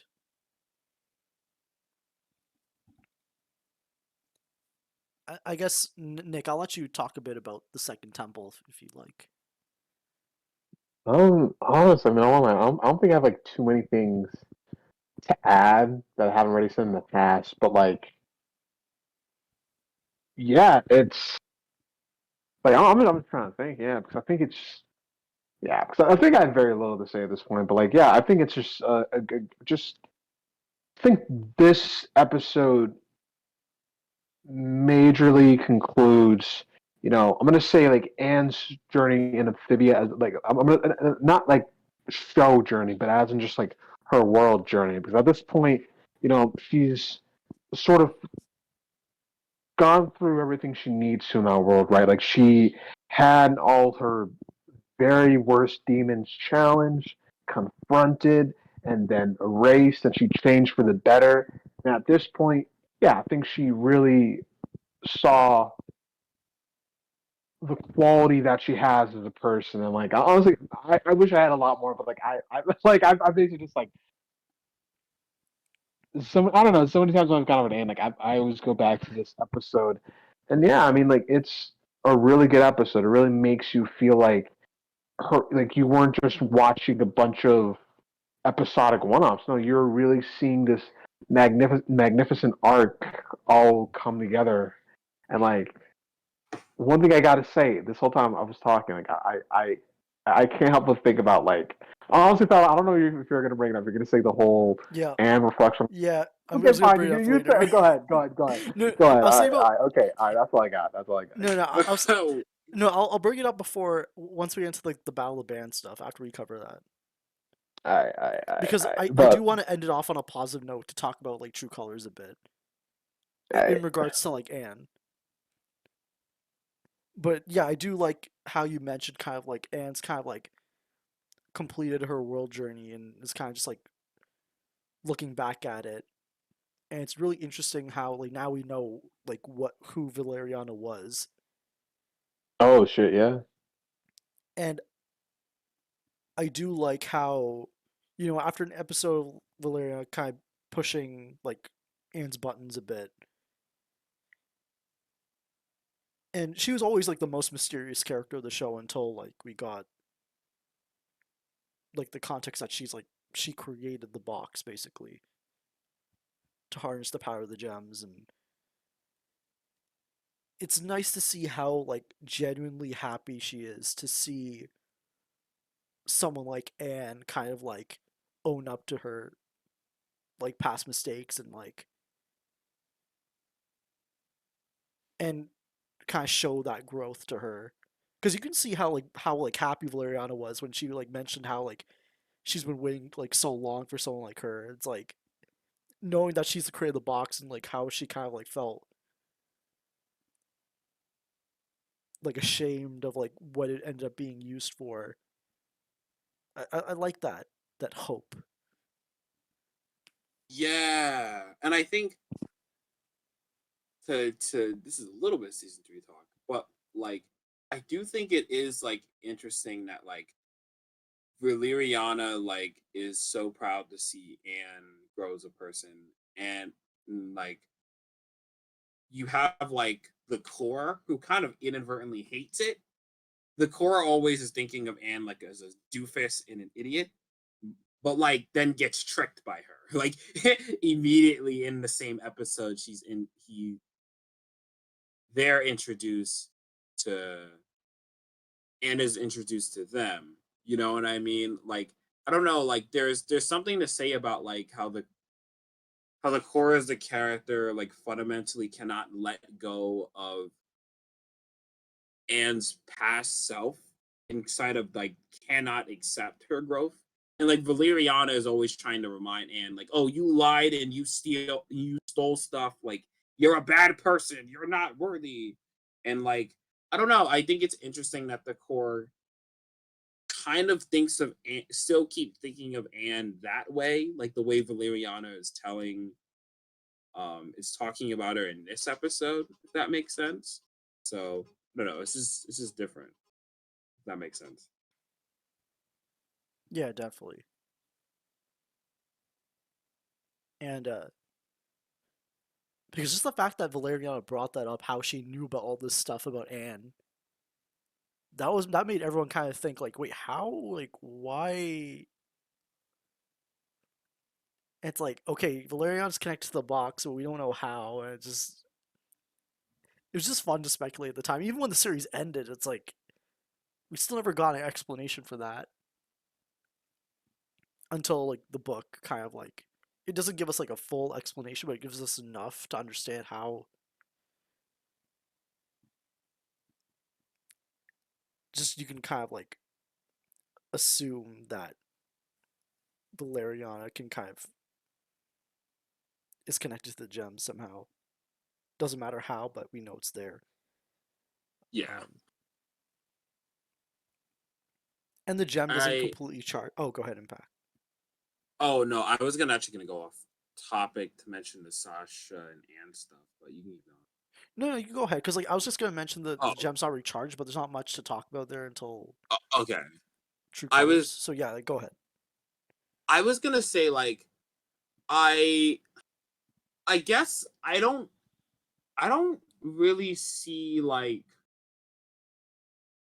Nick, are you saying that like Sasha and Anne were like foils to each other, like in this story? Like when with that like opposite of like when Anne grows as a person but Sasha regresses? Oh yeah. No, I think like they're like a hand. It was honestly looking at it, it's just like a very interesting they're doing between those two. But yeah, I guess you could. It's complicated. Like I want to say they're foils for each other. They're all, but I also want to say they're parallels for each other. But like I think there's a handful of episodes where you just have that sort of like that dichotomy, just like Anne growing out of her worst self, and then Sasha, really just doubling down on just what makes her awful. But I think what's also great about these episodes is also just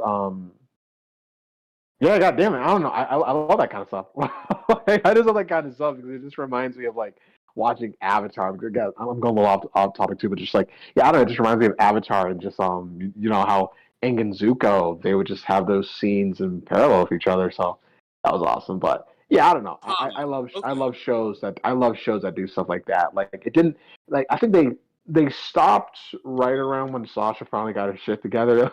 But yeah, I mean, we had let's go. I mean, if we're just going over it real quick, we had like Toe Tax and Prison Break.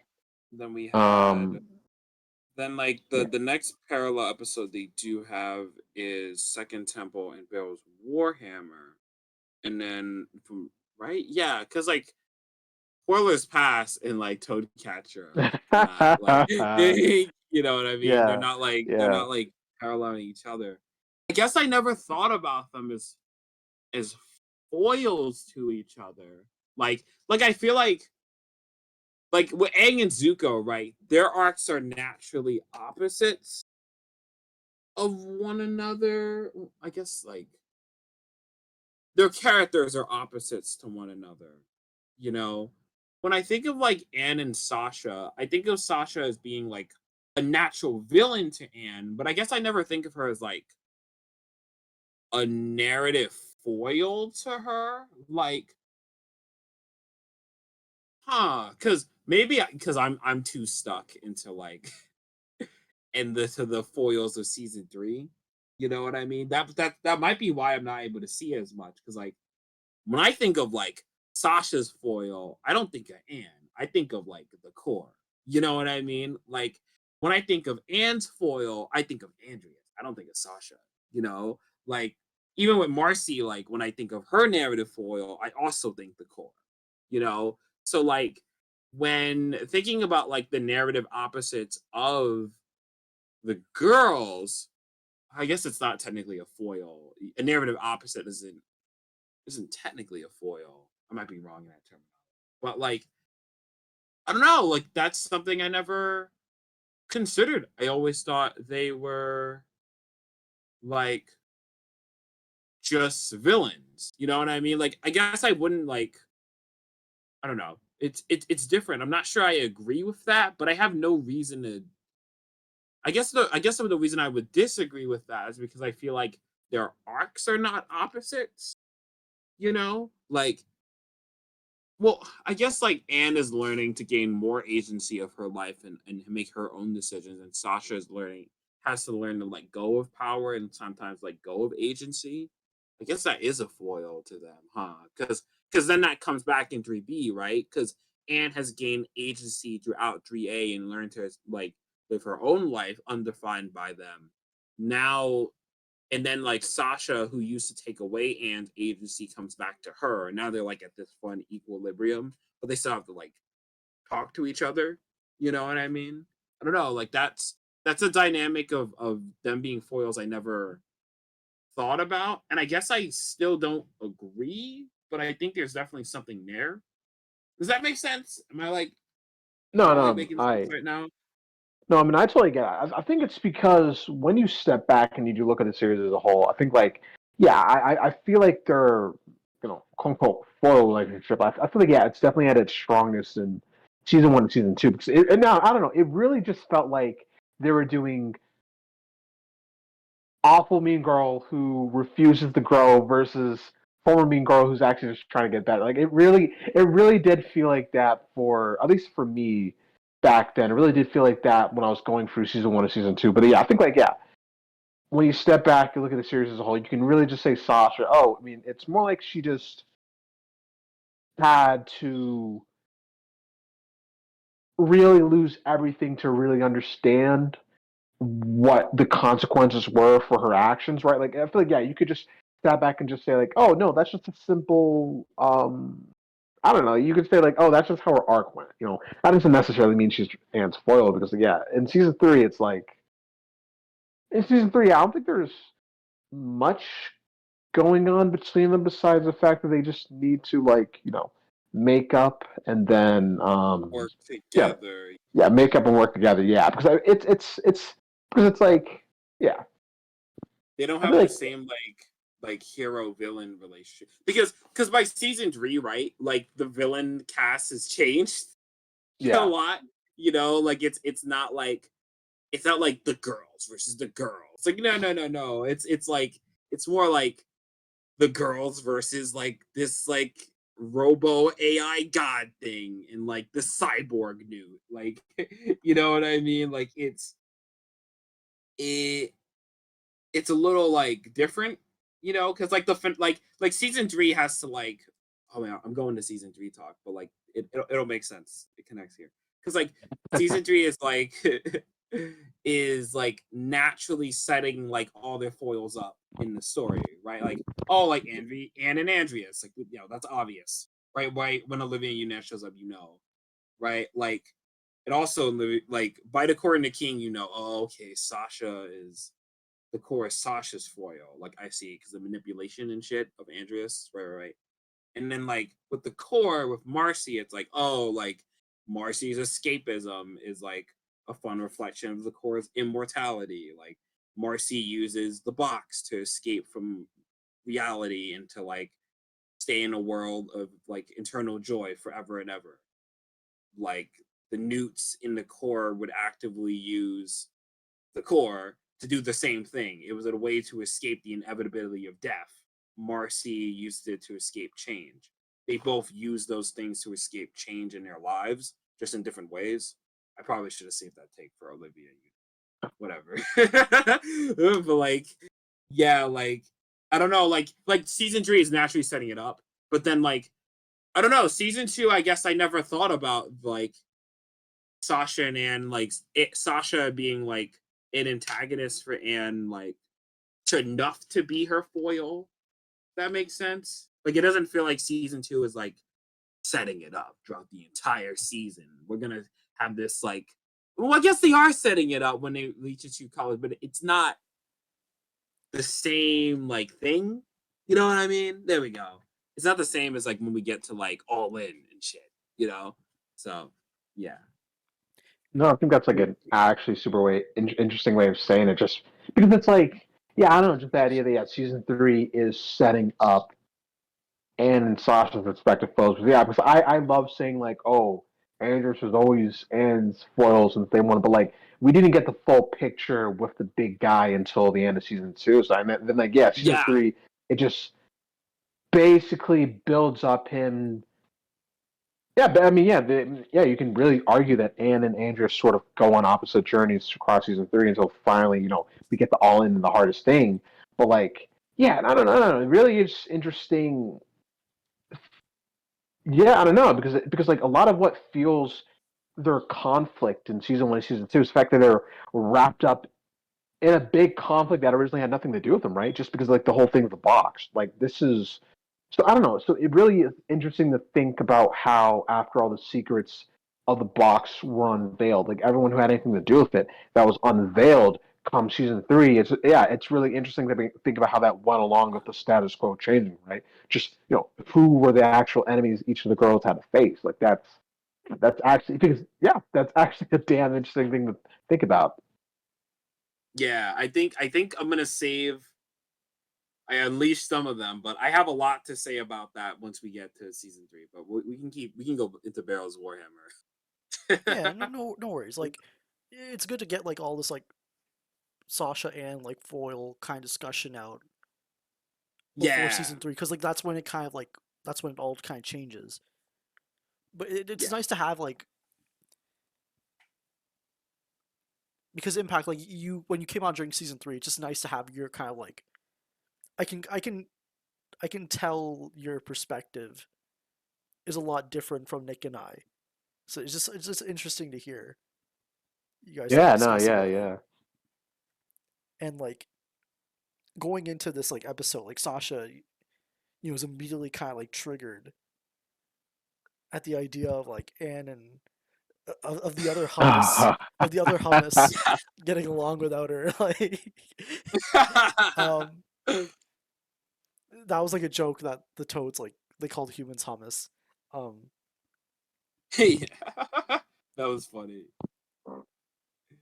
and again, we're kind of like seeing like the toad like the frog rebellion kind of becoming also, or maybe inspiring a toad rebellion in a way. Yeah, And this is when we kind yeah, of like learn about like the four towers, and Grime is kind of like the.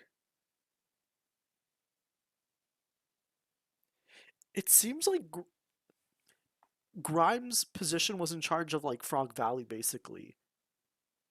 So I want to say like he might have had like the hardest job, where he had to like look after maybe like the hub of the frog species in this world. it's crazy to think that it was just him and a couple of toads in his tower, though. Like I know Fog Valley isn't like the biggest place ever, but like I don't know, like it's like the hub, like what you said, Tom, like the hub of the frogs. Like he has to like Grime needs to carry. You know what I mean? Like like Yeah. he has to carry. Like what are the other toads doing? You know, like I actually want to know like what what were they doing? Like I don't know. It's interesting to think about because like we don't really get a lot of toad culture in the show, though. Like I do think like Grime is like our way to get it. You know what I mean? Like Yeah. he'll give us like stuff about like like what is it in the dinner, like the random ass cake, like or like the toad traditions and like the toad challenges and like and Grime's pupil and stuff. Grime is our chance to do that, which is funny because like Sasha never knows any of them. Sasha doesn't know any toad stuff, but yet she's living with them. That's so weird. like like I feel like Marcy knows Newt stuff, you know what I mean? But like, and Anne knows frog stuff, but like with Sasha, like she never has any clue about it. But whatever, like it's kind of funny to think about. But like, yeah, I don't know, like Grime having to carry for the rest of like Amphibia, like, and he was like bad at his job too. Like maybe that was why so much stress. You know what I mean? Like he's got to handle all of Frog Valley by himself. You know, so I'm not And saying poor Grime, by the way. He's still an asshole. I was literally about to say, But- that's so funny because I was literally about to say poor guy. yeah, and we get the whole Barrel the Brave legend. And at the time, we didn't know that the Toad and Andrews's group, or Andrews, the OG trio, like, we all kind of just assumed that he was Barrel, and then I'm glad that was the case. And it's just interesting how, like, Barrel's hammer, or Warhammer, was such seemed like a really common tool in, like, the olden days, but here it's like it's a legendary weapon Like, of yeah. unimaginable power, and that sort of shows you the scale, or, like, again, like, the passage of time, and how all these old relics were kind of like just simple, like, tools back during Amphibia's golden age, quote unquote. Yeah, and like I think with it too, because like when watching Bale's Warhammer, it's obvious that like the technology for this is really different. Like there's like rockets and stuff. It's like powering up Pink, which I think there's so many theories that like Sasha was gonna get like her calamity powers like off that or something. Like I forget exactly how people mentioned it, but like there were still powers in the hammer. You know, like when she drained it in the temple, but like some of it is still in the hammer to use. It's weird that like I guess like we never got a full explanation of why like Sasha's powers like powered the hammer. Like wait, well, I mean, does it really need to explain? I don't know. I don't So know. It's like it's a weird thing, like with it, where like, cause like Barrel's able to like power it up like regular, like it's not Pink in the Core and the King, right? But like then it is Pink in Barrel's Warhammer, so like it's probably Sasha's power powering it up, but like then it's like a permanent aspect to it. So I don't know, like I because don't know. It's a weird thing with it. what I kind of assumed is that in the golden age, the box powered everything, including, like, all the smaller stuff, and that's with all three gems. So Oh, maybe once everything trickles down, like RGB, white light, maybe it's a generic color since it's coming from, like, a unified energy source. Here it's just receiving power from Sasha's gem powers. oh, that's a good idea. Yeah, yeah, because like I guess like it's kind of funny, like Barrow having to like go to sleep and like charge up his hammer, like an iPhone. I don't know. I just find that funny, but like that's a good point. I didn't think about that. Like they probably would have to just because like Amphibia, like ancient Amphibia had like a terrible economic system. Like it was based upon one object that could easily be lost. Like I don't know what the fuck they were thinking. Like to be honest, but and then like as soon as it leaves, they have no plan. Like they just give up and just wait for it to come back. But anyway, that's a going to King talk. But like, yeah, that's a good point though. I never thought about like the hammers were probably just charged by like powers of the three gems, so it would just be like white. You know what I mean? So though, like I would like if it was like rainbow or something, but I guess white works too. I guess. So And the Percy and Braddock stuff, it just ooh. that stings. Like, I mean, because you get all these cameos, and then Matt's like, "Nah, Sasha went Yeah. too far. They're not coming back. It's like Apothecary Gary, yeah, he's coming back. Barry, yeah, he's getting back, coming back. Tritonio, yeah, sure thing. Anne's blue sword, of course. Percy Braddock, nah, Sasha went too far. No. It's like,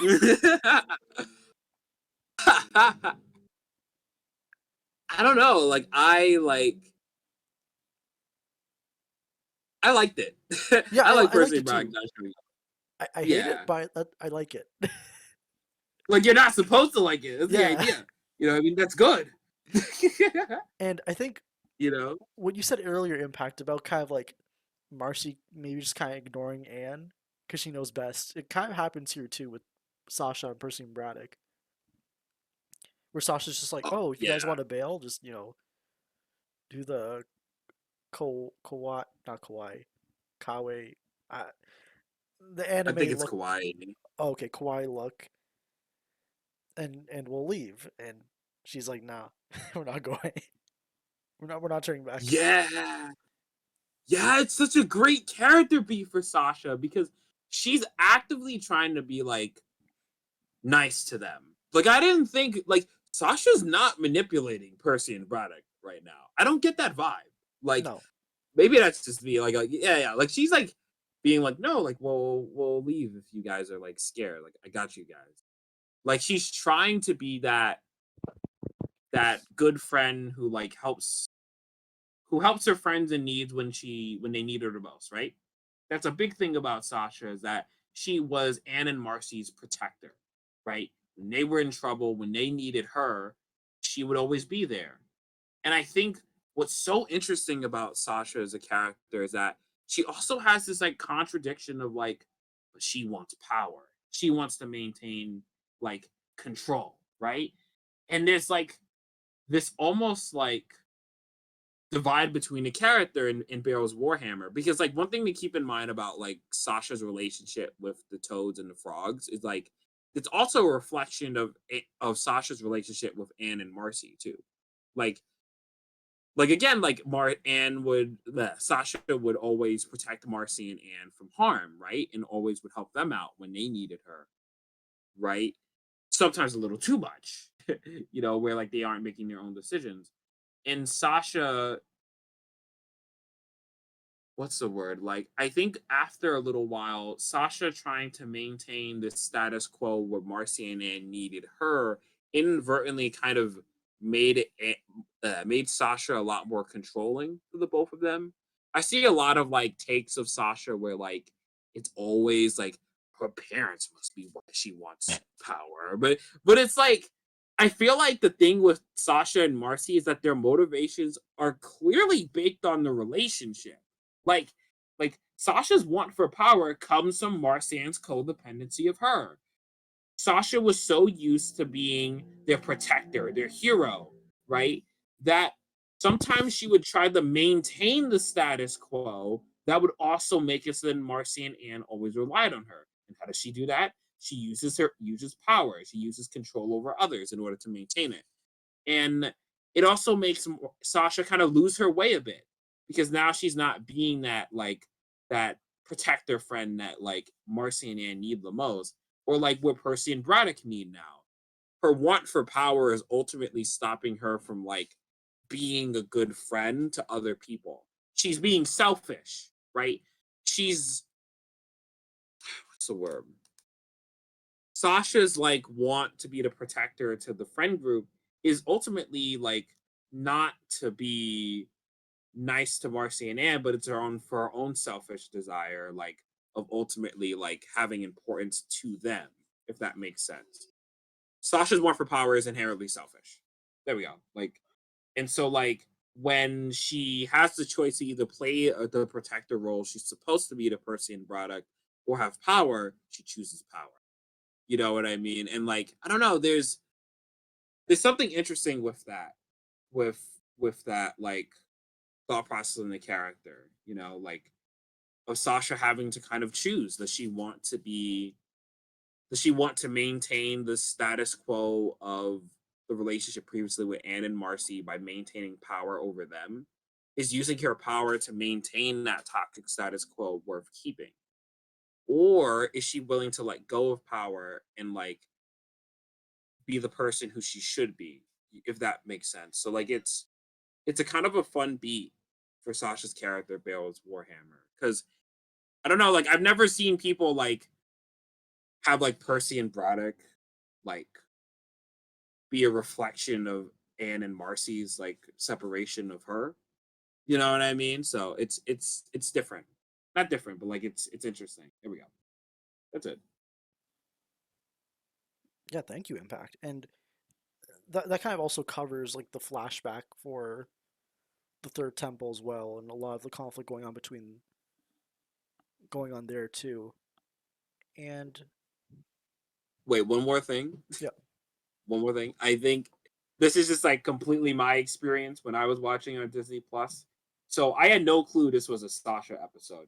When coming into this, I thought it was like so because we were doing the whole Zelda temple thing, I thought like Barrel's Warhammer was like a weapon Anne and Marcy needed to like get her something to like access the third temple or whatever. Or something like that. Like so like Sasha episodes are like jump scares because I don't know when they're gonna show up. Because I don't keep in mind, like I don't have the trailer, right? I don't have any oh, okay. information about what's gonna happen. So I'm like, holy shit, this is a Sasha episode. No way. Oh my god. Like they just get to like jump scare me, which is great.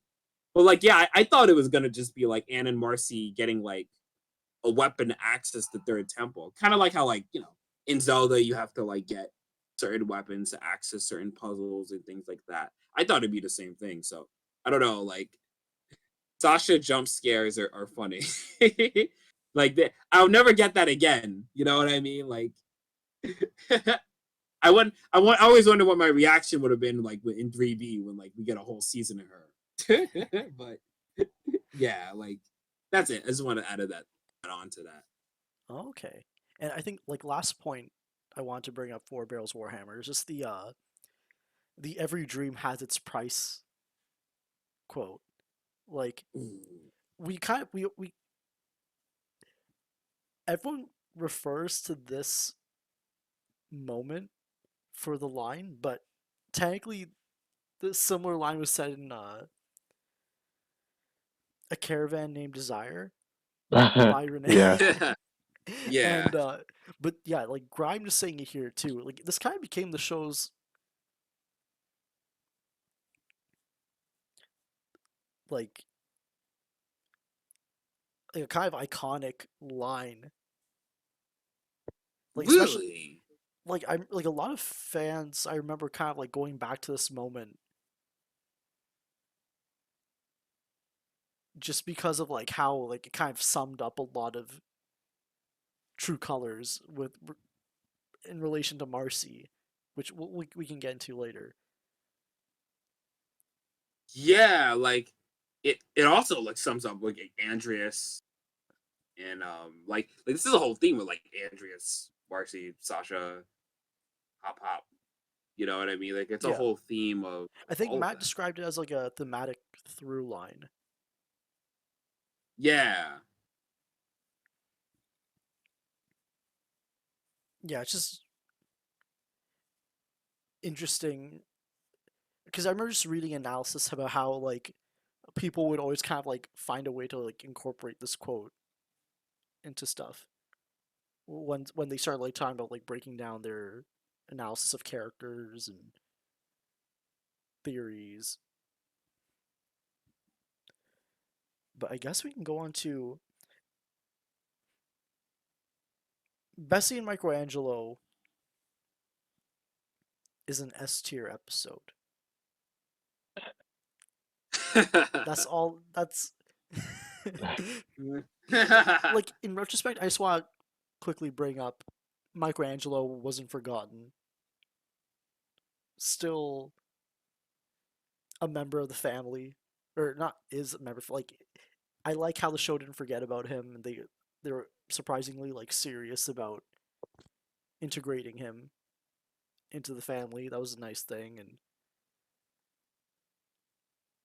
Bessie having like a little family portrait in her barn. Like I know this isn't too much retrospective stuff. It's just like they had a photo of Anne kind of like tacked on, which is nice, and then I don't know, it was cute. It was a cute episode. And then also we had the Anne stuff, her Yeah. getting her armored, getting her like armored plate. That just You know, oh, go ahead, keep Impact. going, though. No, I was gonna say Oh, like no. it's kind of iconic, like Anne getting it just it's so like I know Anne's like school uniform is kind of like the outfit she's had for like most of the series, but like it's just Anne technically didn't wear the armored like the breastplate for too long, but it's just Yeah. it's like iconic for her, which makes sense because Yeah. like and again I'm gonna hold off of like the Anne reflecting. I feel like okay. I feel like near these last few episodes, you're gonna hear me kind of like vent for a bit. Not vent, but it's I stuff I've think been. It's we'll talk about the third temple first, like before I start talking about that stuff. Um, actually, no, we can kind of start off the third temple with it. It's like they start the episode for Bessie and Michelangelo packing the wagon to wait, go. I wanted to like I Oh, was go actually ahead. trying to mention something. Yeah, go ahead, Impact. Bessie Michelangelo. Yeah, I don't know. Like, I'm not trying to like be like, oh, Marcy's secretly evil, my guy. Like, this isn't like a Marcy subreddit take. I'm just saying like what I'm what I'm saying is like I don't know, like Marcy, like I always find it interesting. Marcy's like, hey Anne, like, don't you want to get like some new like clothes? And Anne's like, maybe, I don't know. And then Marcy's like, ah, cool, awesome, we're gonna get you some new clothes, like, let's go, baby. Like, Anne didn't even agree to it. You know, like, and like they still talk about it. Like Anne's like, like, I don't know, like these duds have been doing me pretty good so far.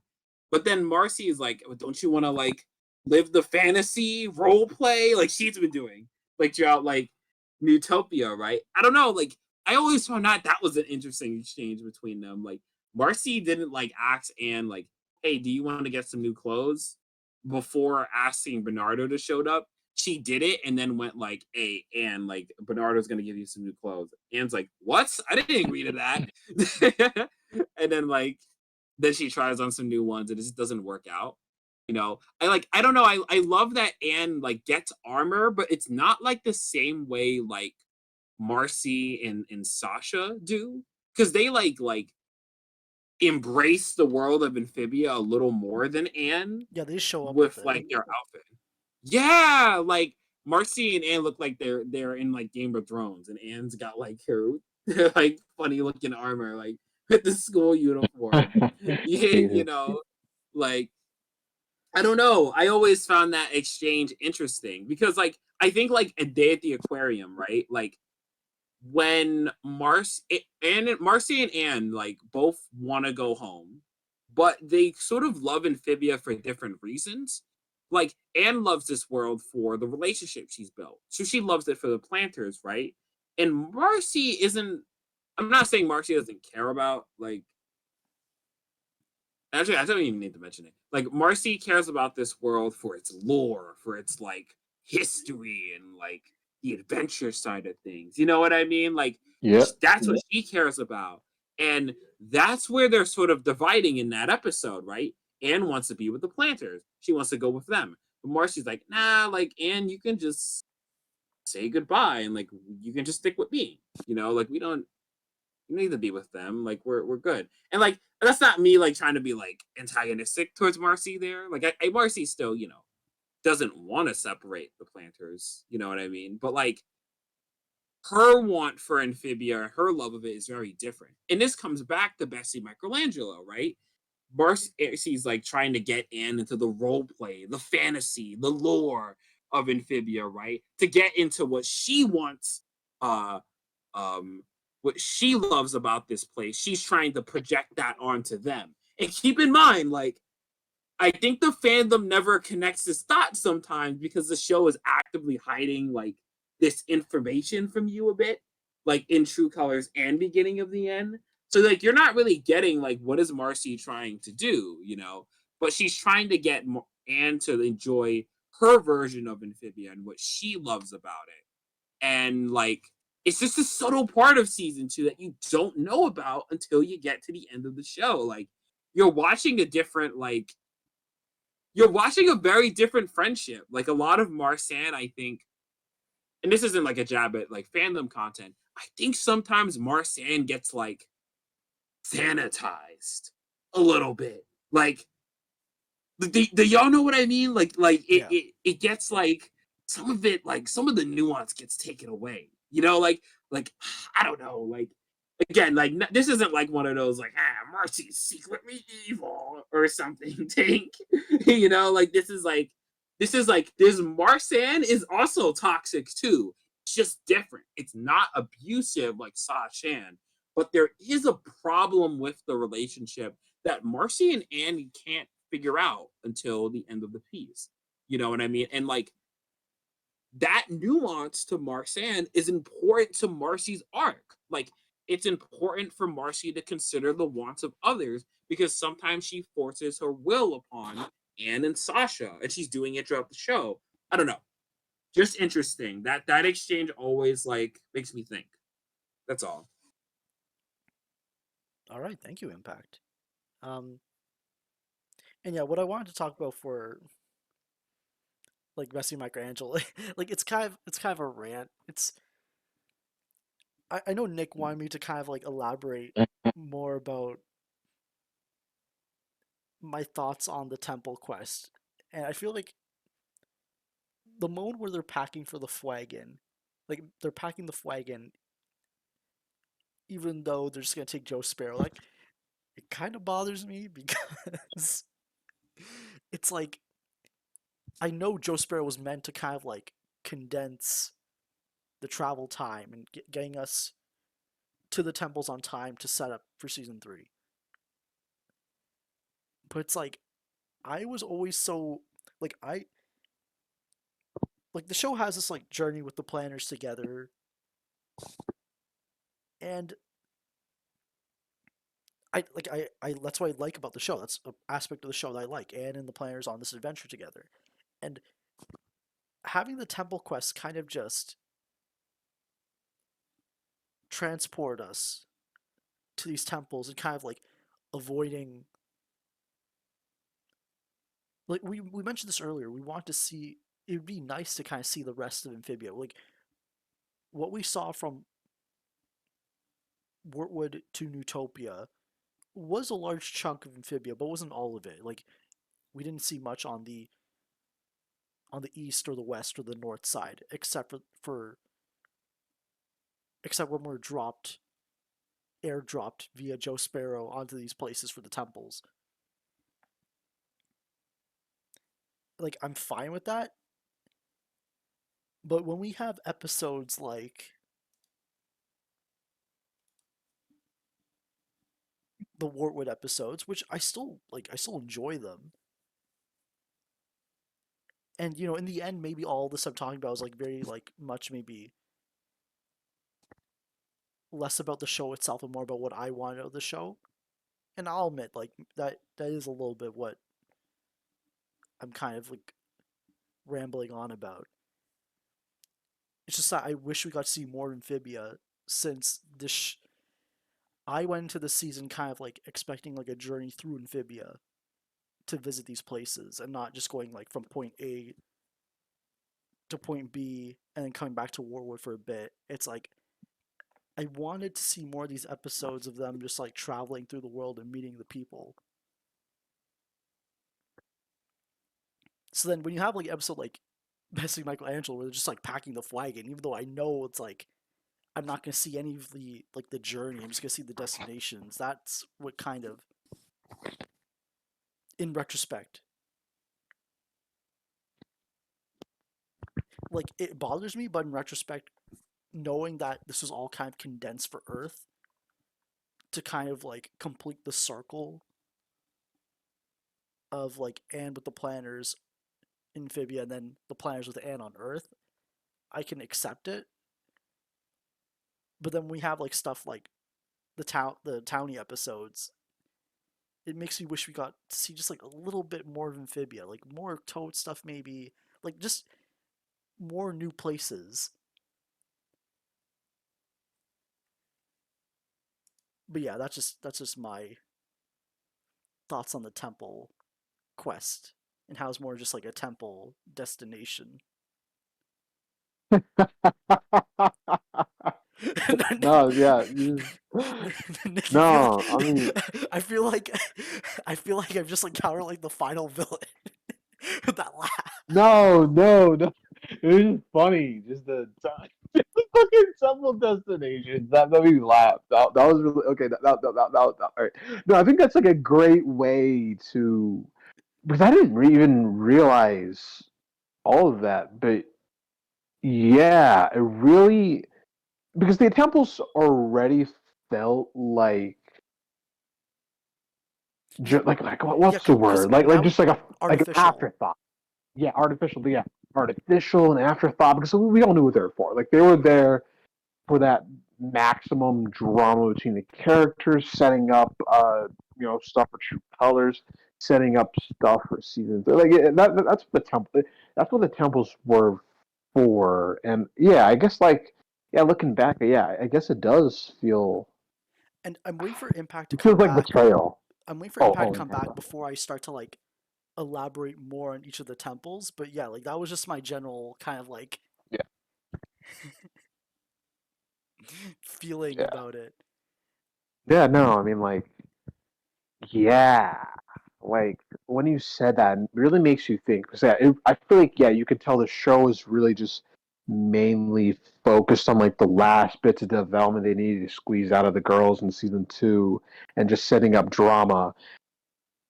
And the temples, they're already an afterthought, but now it's like, huh?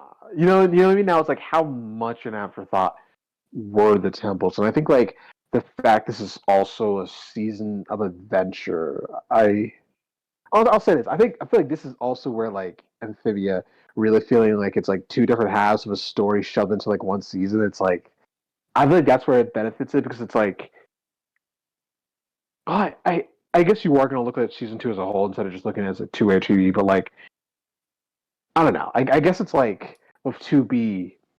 I guess you do get a sense of like the massive journey slowing down, but it's also just like I don't know, man. We also have these temples, and yeah, calling them the temple destination. Like so long as the temple quest is the temple destination. I think that I'm be honest, like I feel like that's an apt like comparison. Like that's a solid metaphor, man. That's like I can't even disagree. Like like the episodes we got out of them, all A grade material, like great stuff. I liked all of them, but yeah, shoot, yeah, I feel like the adventure really does the sense of adventure. It really just does feel empty at that point. And I feel like it was easy to ignore just because, again, just the trio stuff. Like the trio, they're finally all going to be in the same episode. We're getting some lore bits. Like it was just really easy to ignore the fact that, like, yeah, that sense of adventure kind of died. Like it was done. It was done after the Utopia arc. And like at Yeah, least once we got to Utopia, it's like we still had episodes of them like exploring the city and like interacting with the people. yeah, Here it's like and even the trip to Utopia, it's like they're stopping at places, meeting people. Even even though we did have episodes where they're kind of like in the wilderness, like doing their own thing. But with the temples, it's kind of like they're all. It makes sense that they're isolated from like civilization. But it's like we just go from Warwood and then we're there,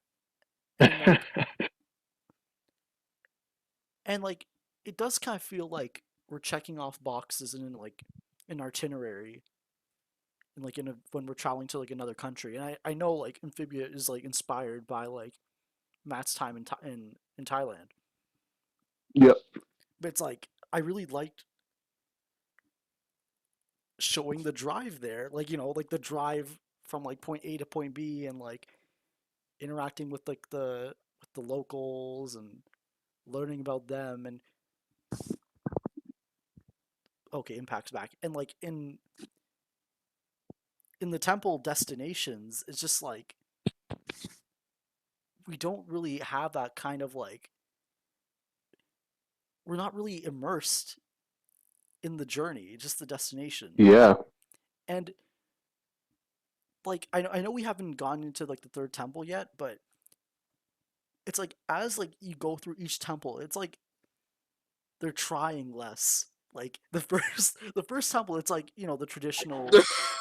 It's the traditional like Oh my temple. god. The second temple, like it's a bit more abstract, but it's still kind of interesting. Like where they're searching for clues to like how to enter and where to go. And then like the third temple, I know they're not even trying.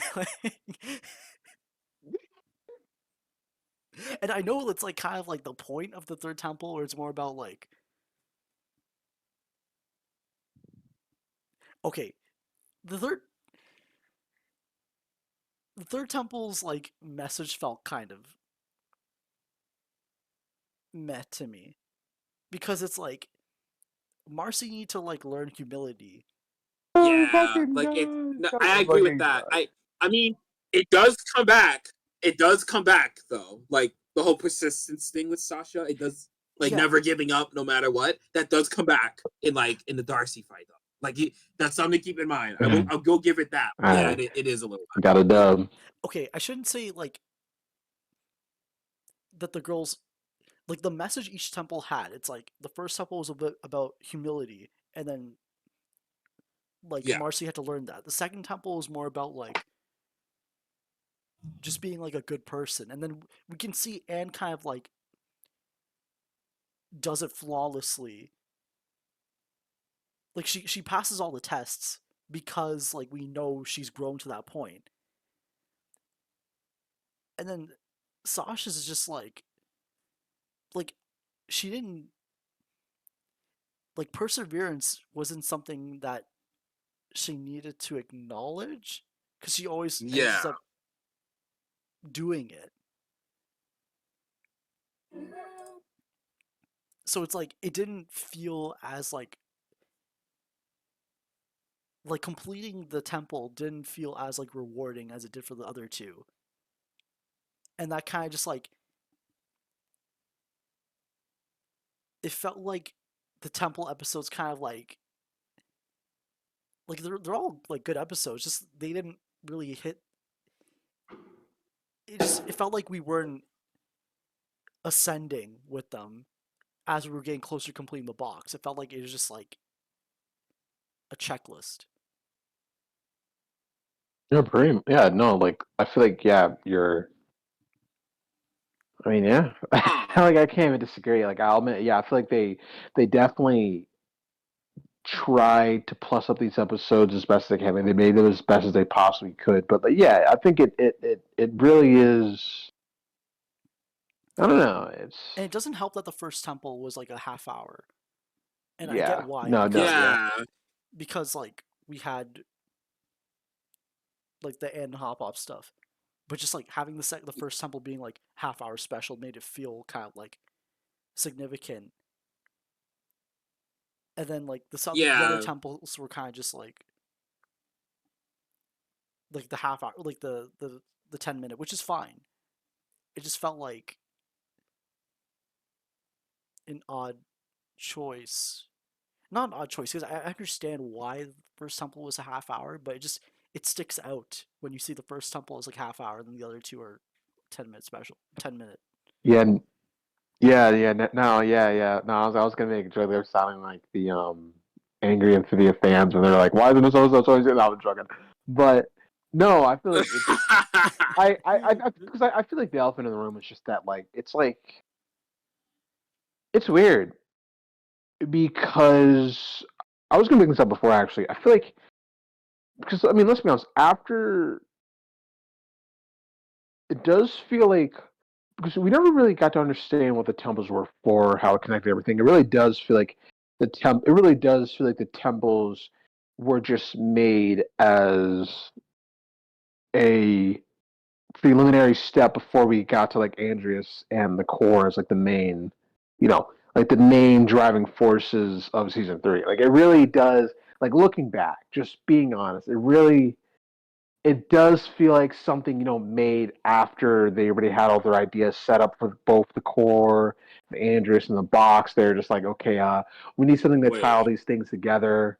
Like because it's just like the temples. uh, It's like it's something we get wait, to because it's just like oh, just check it out. Because like as soon as we're done with the temples, we immediately hop over to Andreas and the core. And I thought this kind of connects to what you're talking about. How we don't really. It's like a checklist. Like we don't really explore Amphibia anymore after we get back. Like it really was because there really just isn't much. Yeah, honestly, yeah. There really just isn't not much stories left to tell in Amphibia at that point. Like it's just like we were just a step away. And by Amphibia, I mean the world. By the world, like again, not the show, the world. But like, yeah, we were a step away from just finally getting to know everything that Andreas and Nicole were planning. Honestly, like looking back, like And like, seriously, as soon as we're done with the temples, we just hop into it. Like it's like all of season 3 is just about those two. Like there's nothing wait, else wait. from Amphibia. I guess So except old faces. I'm a little confused. So like, are we saying like, because I mean the temples do connect. Wait.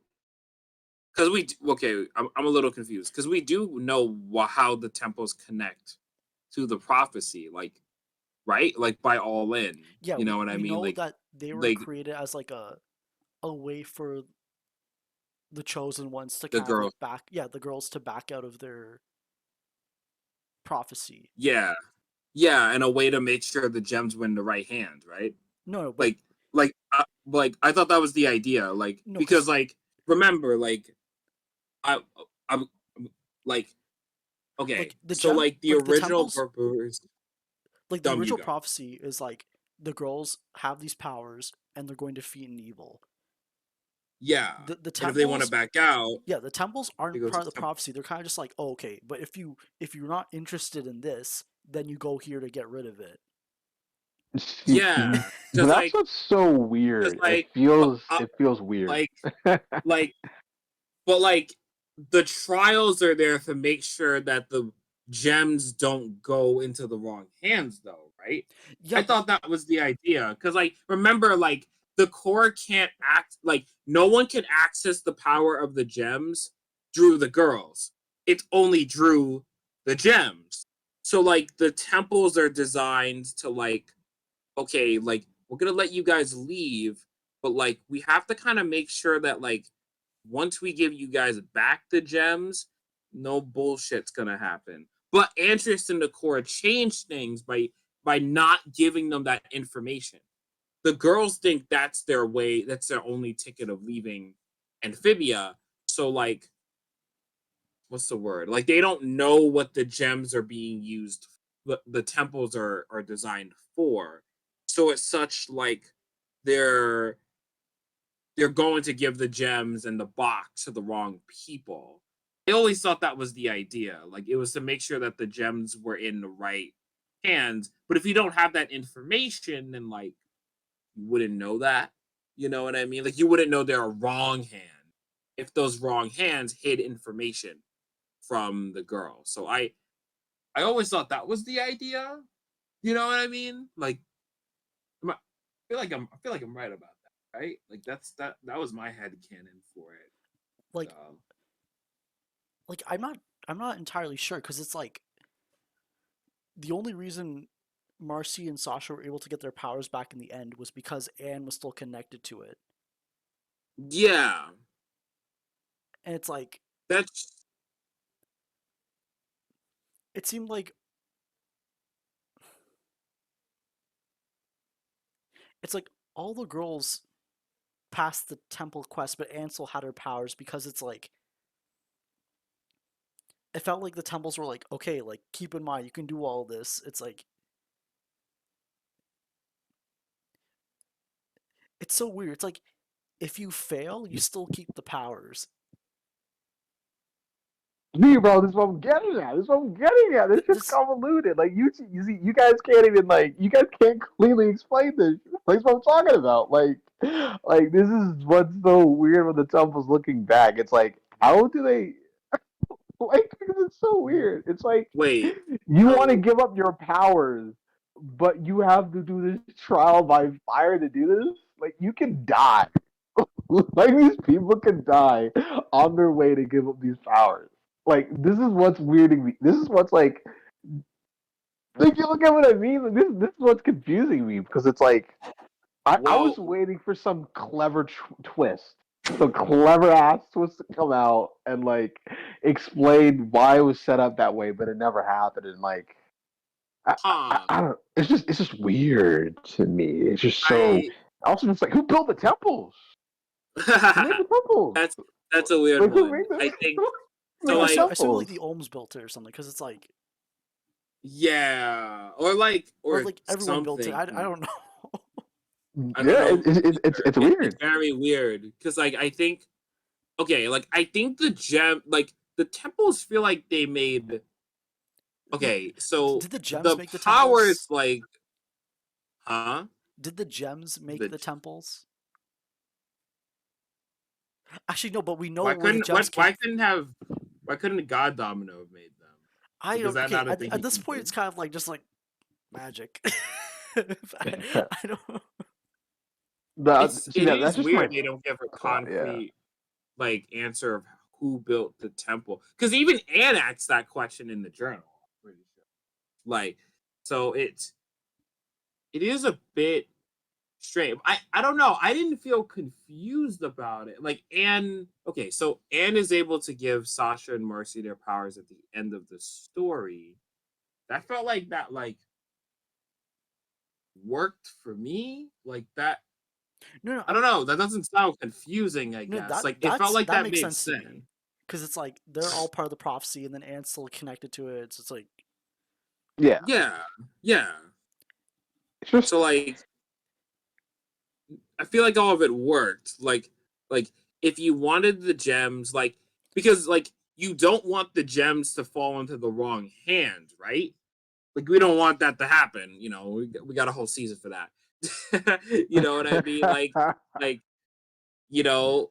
So the temples were kind of like okay, like you guys want to go home, all right, but we can't like have the gems powers just lingering around. You know, like we have to make sure you guys are like worthy for it so you guys are safe to keep them. All right, cool. Like you did the temples, awesome. Here's your gem. Get to leave. Get out of here. Awesome. Like that's how I thought. That's how I rationalized it. Because like it felt like a fail safe to make sure no one else can get powers of the gems. Because like again, like the core can't get Anne's gem powers. It doesn't know how to do it.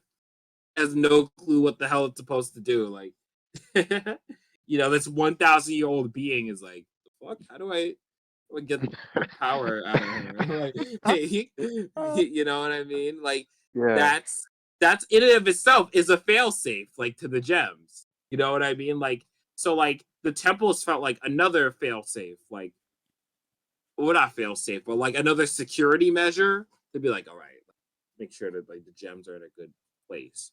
Though I feel like if God Domino wanted to do that, why didn't he just make them like like only accessible like well wait no that still does make sense because like he gave mortals infinite power and wanted to see what would happen. If they can't use it, then it wouldn't be a test. So like so no that still I works. feel like So like yeah. I feel like maybe we should just like focus on like the Anne and Sasha, like Sasha returning to the group aspect of the third temple Yeah. because I guess last point for me about the temples, it's like now that we know like the temples were kind of like meant to be like this kind of like failsafe, looking back at it in retrospect, because there's no journey between visiting them, there's not much for me to kind of like look back at other than my kind of like confusion about it. and of course and of course like the self-reflection stuff, but I'll get into that for Battle of the Bands. um Yeah. but let me just look at the list. Okay, so I guess Impact, you can, I know you're the Sasha fan here, you can take us away on like, Sasha returning to the fold, and Yeah. the So betrayals are happening again, but this Breaker, time Sasha's having doubts about it. How does that look in retrospect? I think for Sasha, like, so all right, the dinner and the battle of bands are really interesting episodes for her arc. And I think something with her story is, so I've said it before, but Sasha's fundamental problem isn't just about control, it's how she uses that power. Sasha uses her power ultimately to maintain the status quo. It's to maintain the past of how the relationship used to be. And it's her having the inability to accept that past from changing. Battle of the Bands and the dinner are cool because the dinner, what it's exploring is Sasha is kind of learning to accept that like Anne has like grown and evolved as a person, right? In this point, like it's a simple thing, but it's like Sasha is realizing, oh, like this relationship has changed. Like it's Marcy and Anna, like, hey, are have like these inside jokes that they never had before. Because keep in mind about Marsan is like Marsan's is the first time they haven't had Sasha in their life in a long time, right? If you notice in their interactions, like Marcy and Anna, like, how do we make decisions about Sasha? And they're like, I don't know, dude. Oh, maybe we can actually do that or something. Like, we can, what? And then they do it for like the rest of the season, you know? So like now, since because they've had Marcy and Anna have had this bond with each other throughout the season, they have these inside jokes. They've grown more independent. They've kind of been able to handle themselves more. And this is the point where Sasha is recognizing, like, has to accept, oh, this friendship is not the same. I don't need to keep protecting Anne all the time. Like, Anne was able to make like a plan on her own, like in the fight with the what are the Hornets like names? I forget. The Hornets from like the random ass cake in this episode that Grimes somehow made in like one day, and it's like a gigantic. I don't know how he did that. Whatever. Like maybe Grimes like a cooking god for all I know. But like, anyways, point is that like Anne at that point is like making a plan. She's like strategizing with Marcy and Sasha of like how to beat the Hornets and like working together and such. It's a point where Sasha is recognizing like, oh, like Anne is really different. She can handle herself on her own. And then Battle of the Bands is the part two to this, where like it's now Sasha has accepted this. She's like, okay, so why am I here? Like, why, if Sasha doesn't have control over Marcy and Anne and can't tell them what to do, and Anne can make her own decisions without Sasha, like, why is she important to them? Like, this is kind of that question. And weirdly enough, Toadie, out of all characters in the show, like, is letting Sasha know, like, you cannot, like, just because you think something is like best doesn't mean you can force that on your friends. And like sometimes it's just okay to like to be there for your friends when you need them the most, right? Be there for your friends to support them and help them in their wants and desires. So it's Sasha playing a bit of support, you know what I mean? Like instead of taking lead, like she knows when to let that go a bit and to like appreciate, like, instead of like trying to like in reunion, she's like, oh my god, Anne has changed. Oh no, this is bad. This is not good. Yada yada. Like I gotta stop this from happening right now. Like I gotta keep this relationship how it used to be. now it's Sasha realizing, oh shit, like this friendship changing is making my friend happier and making her a better person, and I want to support that person. So it's they're fun beats in Sasha's character arc because like there there are points where she is legitimately growing as a person, but then like she still is like, I want power and I want control, yada yada, grr. Like, she's still going with Grimes' stupid Newtopia plan. So like, it's not Mars, Sasha being like indecisive. You know, she's like should I betray them? But like the friendship's getting better. But like I want power or whatever. Like yada yada. And then like when True Colors shows up, like Sasha's like she tries to go back to how the friendship used to be, and Anne tells her like fuck off, you're a bitch, and then like Sasha like cries about it for like the whole season 3. That's it. So yeah, there's a so yeah, that's where Sasha's arc is at for these 2 episodes. So it's a fun character beat because it allows Sasha to just like, she doesn't have to be like always doing stuff for the plot. She can just chill. You know what I mean? Like that's kind of a good thing about these last episodes where it's like, instead of like, we're going to the temple, then we're gonna go to the other temple, then we're going to this temple, then we're gonna get the hammer for Bill's Warhammer. Then like, like we've been doing a lot of plot stuff. Like these episodes are like, okay, let's just chill and like fuck around for like a little bit before stuff gets crazy in True Colors. So it allows Sasha to like bounce off the cast more too. So yeah, it's a lot of fun stuff there for her story. I also think it's like important for like Marcy's arc too, but like in a kind of a different way. But yeah, it's fun stuff for her.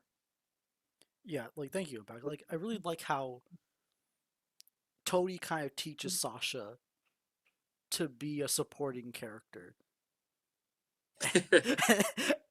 and train her to be a supporting character for 3B.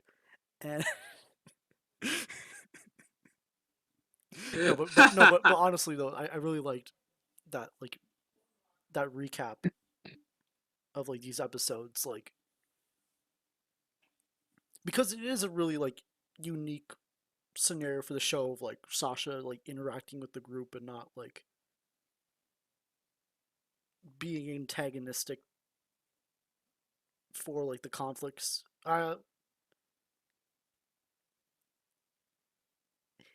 It's just a nice way like to slowly integrate Sasha into the group again after everything that's kind of happened in like reunion and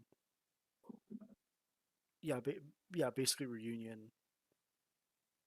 Yeah, and even like their temple too. Like they like Sasha and Ant still have beef. Yeah, You know what I mean? Like in that, like in their temple, Sasha's like, "Oh, why don't you trust me?" And like, come on, like Anne doesn't owe you an apology. Like, like I don't know. I know I'm going to their temple, but like in that scene, Sasha's like, "Why don't you trust me? Like I apologize." And it's like, dude, like the fuck. Anne don't owe you like Anne doesn't owe you anything. Like Sasha just thinks that, oh, if I apologize, then everything will be okay. Like, no, like you have to prove it to Anne that you've changed. Like you have to show it through your actions, which is gonna come back in 3B. You know, you can't just say like I'm sorry and then like just move on. And like forgiveness is not owed.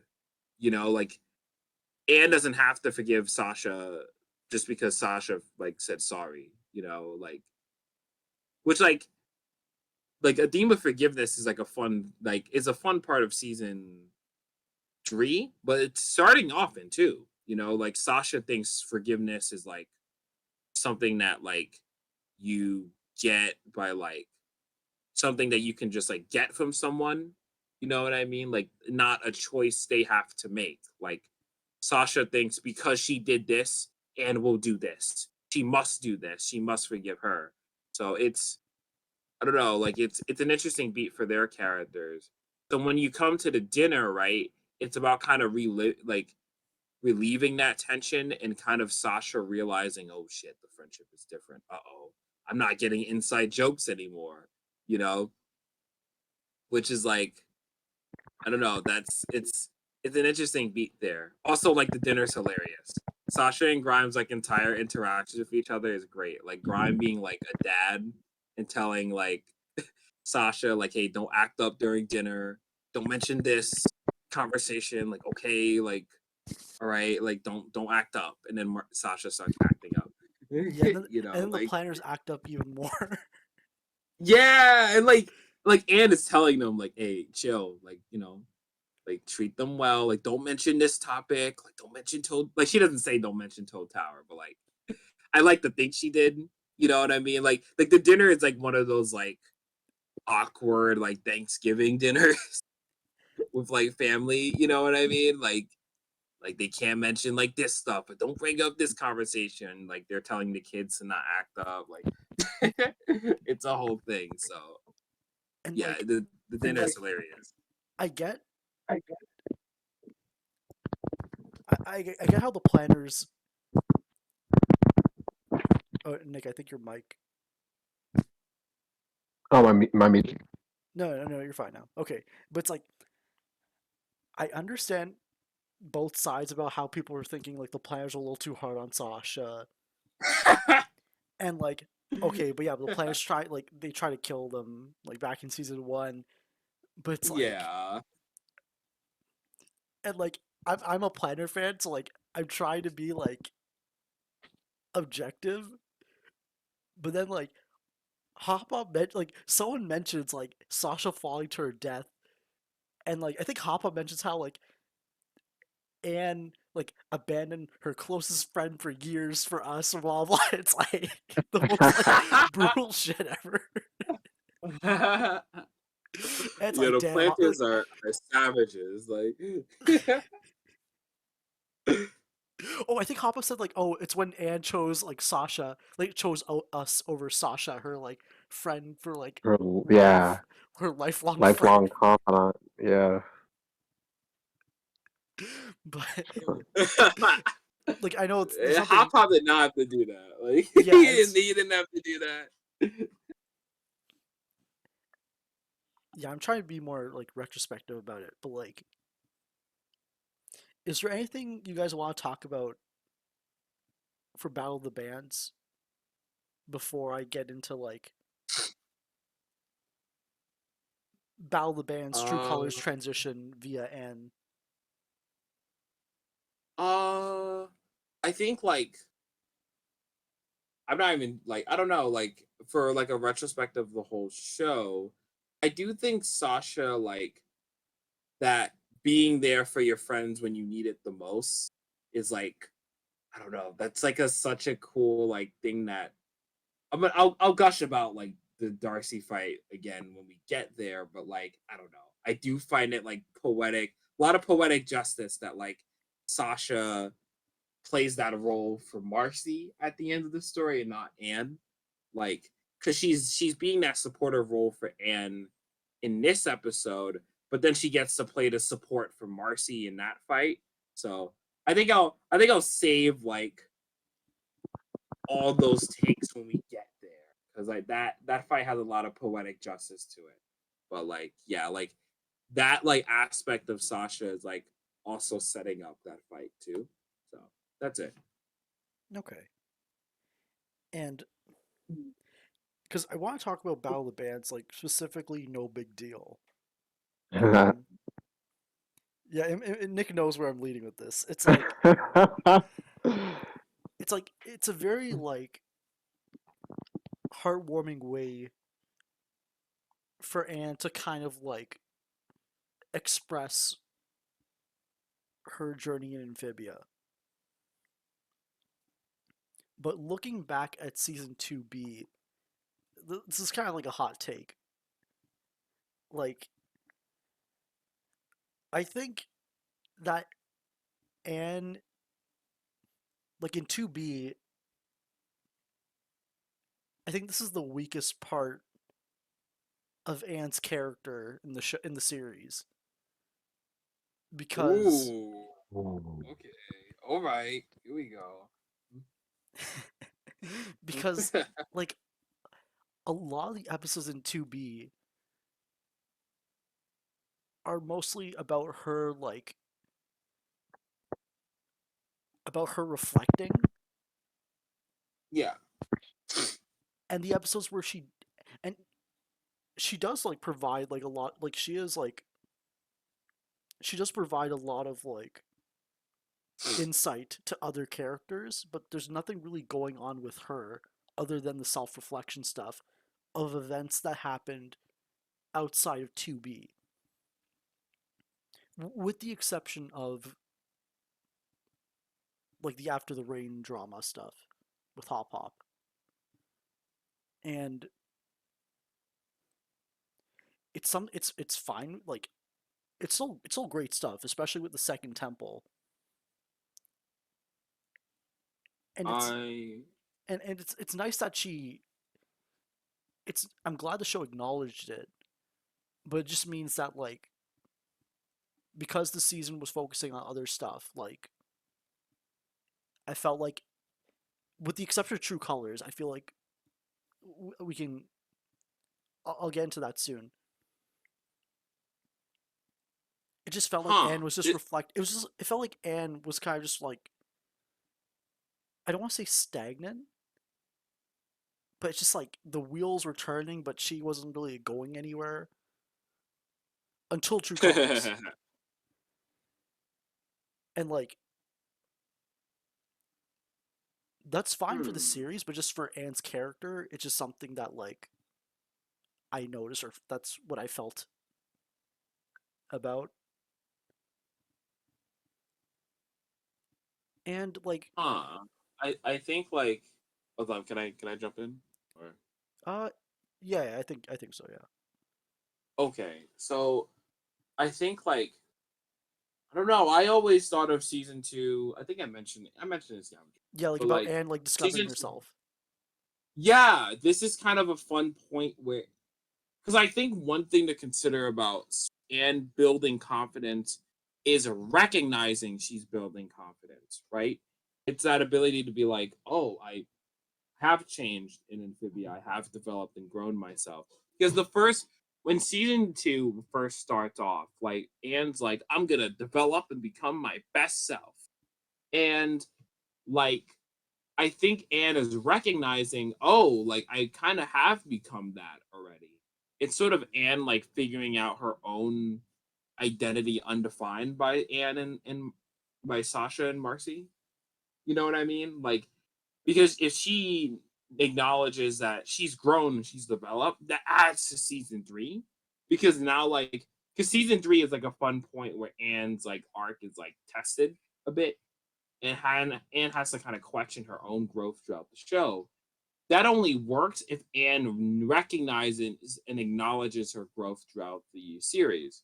So I think season two is like a fun bridge between one and three.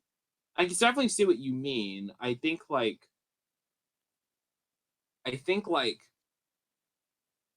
hmm, I don't Like, know. no, I no, think like I do agree with you. Like, hmm, it's just after the rain. That's all I kind of see from Anne for like the Second yeah, Temple, Bessie Michelangelo, and Battle Bands. And I do like how it's kind of like it's not repetitive. Like, there's still like different things going on. Like Bessie Yeah. Michelangelo. It's about the like the outfit. Like, it's about her like getting like the new armor piece, and like it's a kind of like an upgrade while still like being herself. And then no big deal is kind of like her like serenading Wartwood. And like all these moments, like on the plus side, all these moments do feel earned and deserved. yeah, It's just like since this was kind of the only thing I was kind of getting from her like during this season, outside the After the Rain stuff, I just like I'm not saying like this is like a flaw in Anne's journey. I just feel like this is feels like the least engaging part of it for me at least. Mm. I mean, Yeah, I've always been waiting to see like full explanation on this, and like, yeah, no, I think, yeah, no, I absolutely see where you're coming from with this because, yeah, I feel like I'm definitely with Impact. There's like enough variety between these moments to really make you feel like something is being built up. Because I feel like, yeah, you could make the argument that just to be for Anne, it's this massive realization of her progress that's slowly creeping up on her until she gets to Battle of the Bands. And yeah, it does result in a lot of moments that don't feel like too different from each other. When I mean, like, it's funny because I just said like, yeah, they're all different, but it sort of does feel like the same impact in the end. But I will say I do think like, yeah, something. I feel like when you said like weakest, you might have meant that in like a different context, like sort of like Yeah, they're maybe. like it's just like weakest isn't like not bad, but it's just like yeah, like you said, like, yeah, the least engaging section of our journey in the series, and like, yeah, I mean, yeah, I guess actually No, like wait, I I do could throw my hot take. Oh, keep in go mind ahead. I didn't talk about True Colors yet, and I kind of want to Oh, okay, transition. I kind of want to transition into it with Anne because okay, like, all right, go ahead. I gotta take with that. Okay. Oh, go pardon. ahead, go ahead. Oh, Like, okay. On Two Colors, No, it was no, cause, gonna be a different thing. Like it was gonna like I don't know. Like it's slightly different than like this conversation with like Anne's arc in general. no, You because know, like I wanted to kind of bring up how like all these moments of kind of like Anne like self reflection, like the best comparison I can come up with is like in the Transformer comics, like after the war ends, Optimus is kind of not like he's kind of stepping back and isn't really like playing like a huge. He's not really like deciding this how the story goes like plays out. And then like when you have like an event go down, something like True Colors, like or okay, going back to the Transformers kind of connection, it's like like shit hits the fan, and then like everyone turns to Optimus, and then Optimus immediately is like ready to like lead the charge. And it feels like with True Colors, like once shit hits the fan, and is kind of like Anne's ready, like yeah, emotionally, like mentally, like she's ready. She has like she's become a leader. And I know like we have Commander Anne, we're kind of like what kind of leader is Anne, what kind of leader is Anne? Maybe not like the day to day, but like on the field, something like True Colors happens, everyone's kind of like confused on what to do next, and like yeah. Anne immediately steps up and she knows what to do, and I think that's what kind of like saves it, like saves this part of her journey for me. It's because like the payoff is so strong in the end. But That is a beat like that doesn't. Oh, sorry, Tom. Did I cut you off? no, I think I'm done. Just to kind of transition us into the True Colors talk. Oh, okay. Like that is a beat of Anne's character. I feel like always gets ignored in True Colors all the time. Like that scene of like Anne like Marcy's like crying on the floor, like Sasha's like looking towards her, like she's like not sure what to do next. Like, and Sasha, keep in mind, like, tells Anne, like, hey, like, we gotta stop this guy. He's crazy. Because Sasha's tied up right now. She can't do anything, right? In that moment, when Anne is like, the chips are down, everything is against the wall. So Anne's like, okay, like right now we gotta focus on beat Andreas, beat this guy, whatever. The friendship, okay, we can handle that. But like right now, like what matters is taking out this big blue asshole. You know what I mean? Like, I should have said it like that. But still, like, I should have said it like that. You know what I mean? You know what I mean? You know what I mean? But like,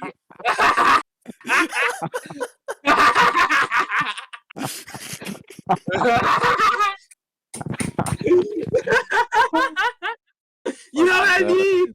You know what I mean? The stupid cyborg dude guy. Okay, you gotta think about. That's a big goal. That's interesting. That's a big character beat. God, I'm gonna quote that forever.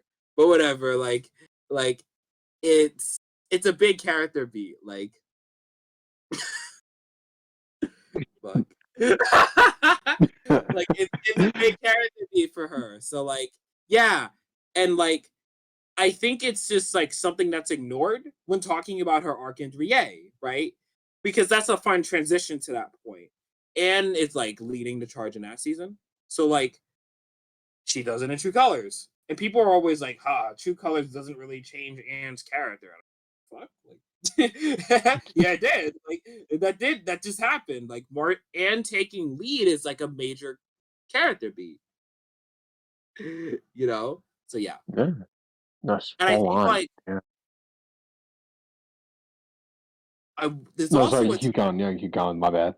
I was reacting what you said. Oh. No, Nick, you can go because I'm gonna draw another take for Anne out here, but you can go. Oh, I mean, honestly, I didn't really have anything to say. I was really just reacting what you said. I was like, damn. No, I just really like your guys' points because I'm like, yeah. Personally, I never connected that. Just the idea of Anne.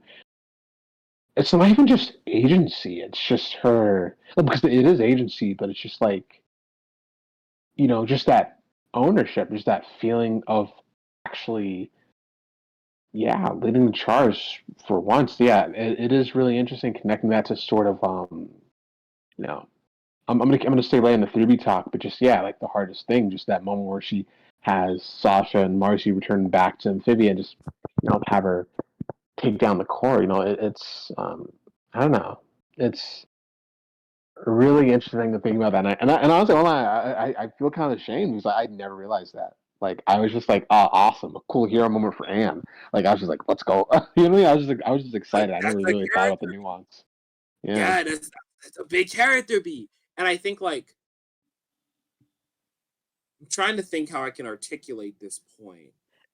It's just that. So Oh, go ahead. oh Thumb. No, Thumb, you go, because I have a different take that's like gonna be a different discussion. No, because like on the topic of like ownership for Anne, it's like because this whole like the second half of the season is kind of like the quest is kind of like written out for them, and previously it was like kind of like Ooh. previously it was like at least getting to Utopia and just season one in general. It's like Anne is kind of like and the planners are just like doing their own thing, and then it come like here comes 2B and kind of everything's mapped out for them. So Anne has like less agency in the plot, other than like how her actions like affect it. But like here, it's like at least once Utopia is under attack, Anne is kind of like taking like control of the plot, and especially later on in the episode where like when Anne is about to like hand over the box to Andres. I think I've mentioned this before. Like this is one of my favorite shots of the show Yep. where like Well, like I need to go look. it's like yeah like I'm just gonna post in the chat because we all gotta like Yeah, please, please. I'm like, it lives in my head rent free. That is an amazing it's moment. My God. because like that tells you so much about like the show so far where it's like Anne is the focus and like the plot is in her hands and she's like about to hand it over like hand it off and you can the show changes forever. Like yeah like God, you completely that is fantastic. and you completely get how she got to this point. Like yeah, I'll let you guys explain it. I'm sorry, I was so captivated by that. It's just a screenshot. But yeah, it's shit. I don't know. I mean, I'll let Impact take it. I'm gonna let Impact take it. I feel like he'll do a better job explaining it. But like, I just wanted to add, yeah, because yeah, because you guys just mentioning and taking charge and just like bringing back focus to the group and having them just drop the drama just for 5 seconds. Like, I don't know. It just, brings me back to what we discussed earlier on just how part of all the terrible shit that happened to the girls was spurred on by the fact that they were caught up in this huge, massive, 1,000 years old conflict that had nothing to do with them originally. So I think, and it's just so interesting that all that's finally getting unveiled, and that finally breaks them free of that. Like, that brings agency to the rest of them, sort of. Because I mean, because I think this also just goes back to not go back to something, but like I remember like the season 2.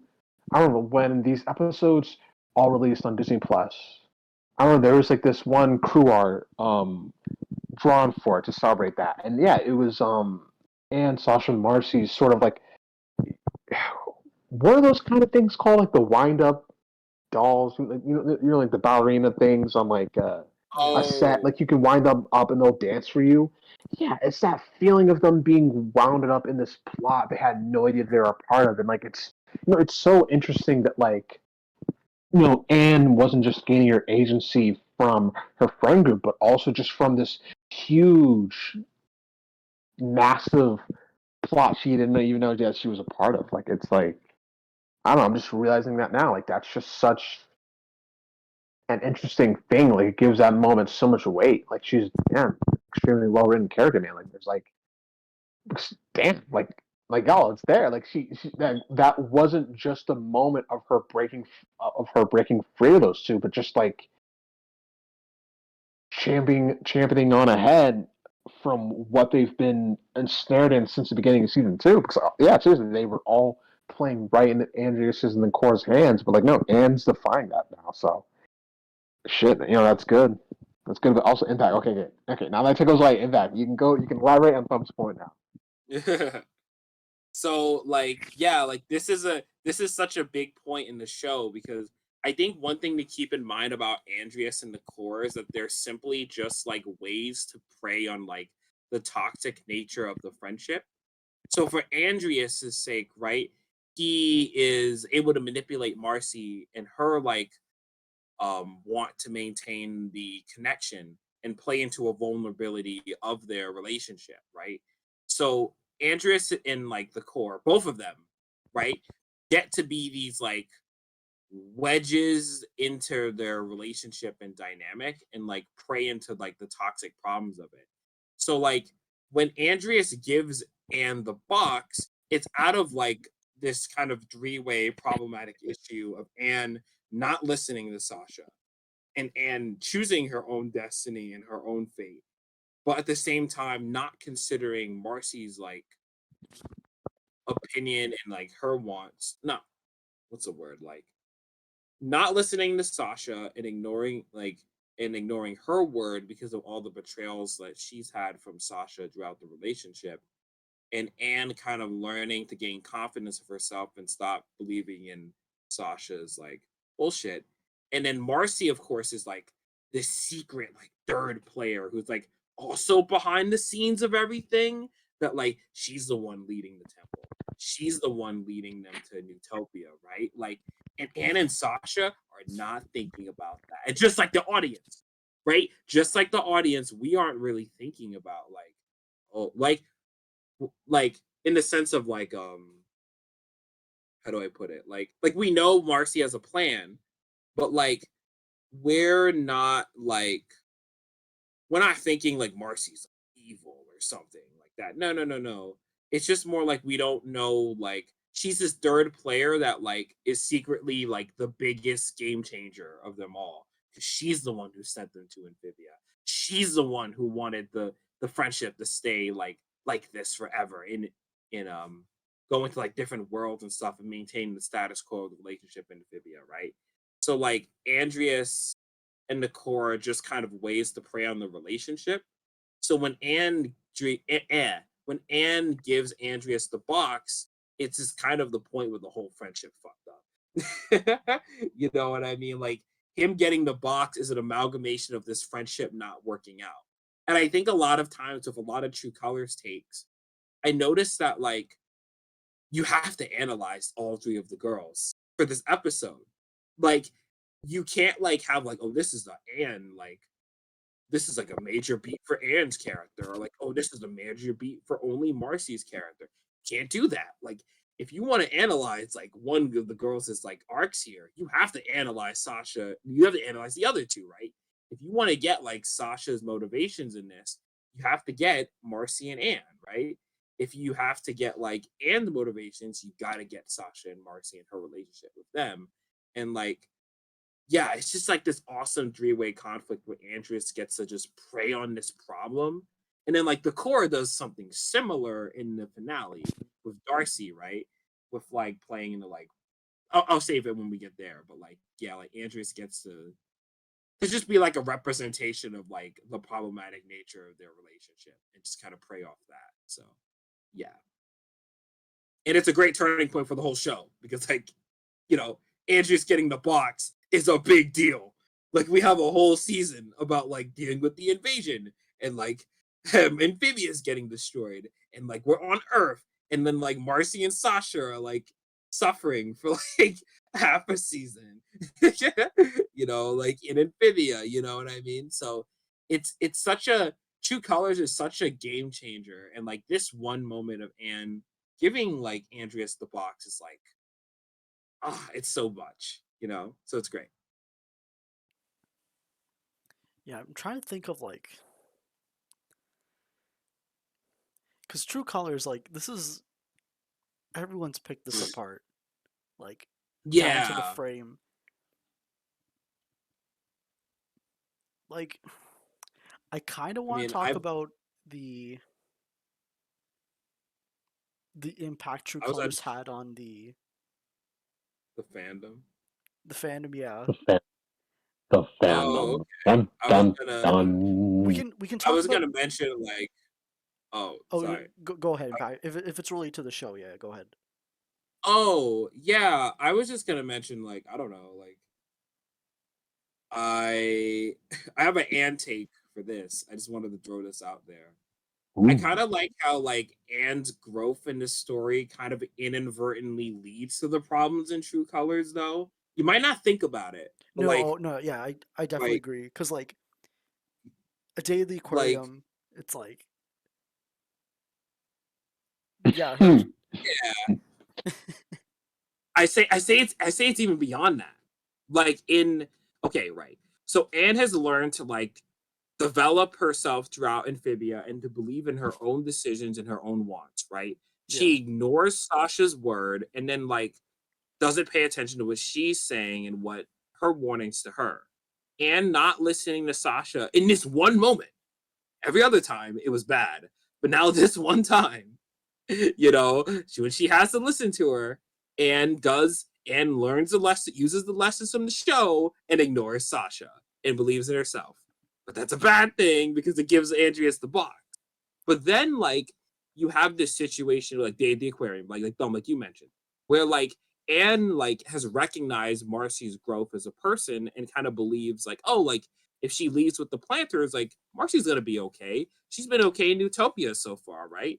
Everything's gonna be fine. Everything's changing. Like everything's good. It's no big deal. Whatever, you know. But no, like Anne leaving Marcy inadvertently allows Andres to manipulate her, and like it's rather interesting that Anne learning to let go of Marcy and Anne learning to not listen to Sasha inadvertently screws over like the entire like conflict of this episode. Like her growth inadvertently led to the like to this moment. And like I don't know, that's so interesting for like a protagonist to me to like to have like their character growth screw them over. You know, because like I feel like most episodes like this would have like in the second act, right? Like Luke, right? Original trilogy, like Luke would like leave Dagobah before he's like finished his entire training and whatnot. So like he's not ready to fight Vader, and we know that, and he like fights him and he loses, right? Like it's set up for him to mess up because he didn't decide to learn the lessons he needed to defeat Vader, right? But here this is different. Anne has like learned to grow as a person and has developed herself, but that development leads to this tragedy. And I don't know, like for Marcy and Sasha, that's not the case. It's them like ignoring their growth throughout this season and like ignoring their lessons and like trying to not use them that causes them to fail. They're more traditional than Anne, but like Anne's own growth screws things up. And that's like a nice transition to her arc in 3A too, because we already talked about the leadership thing.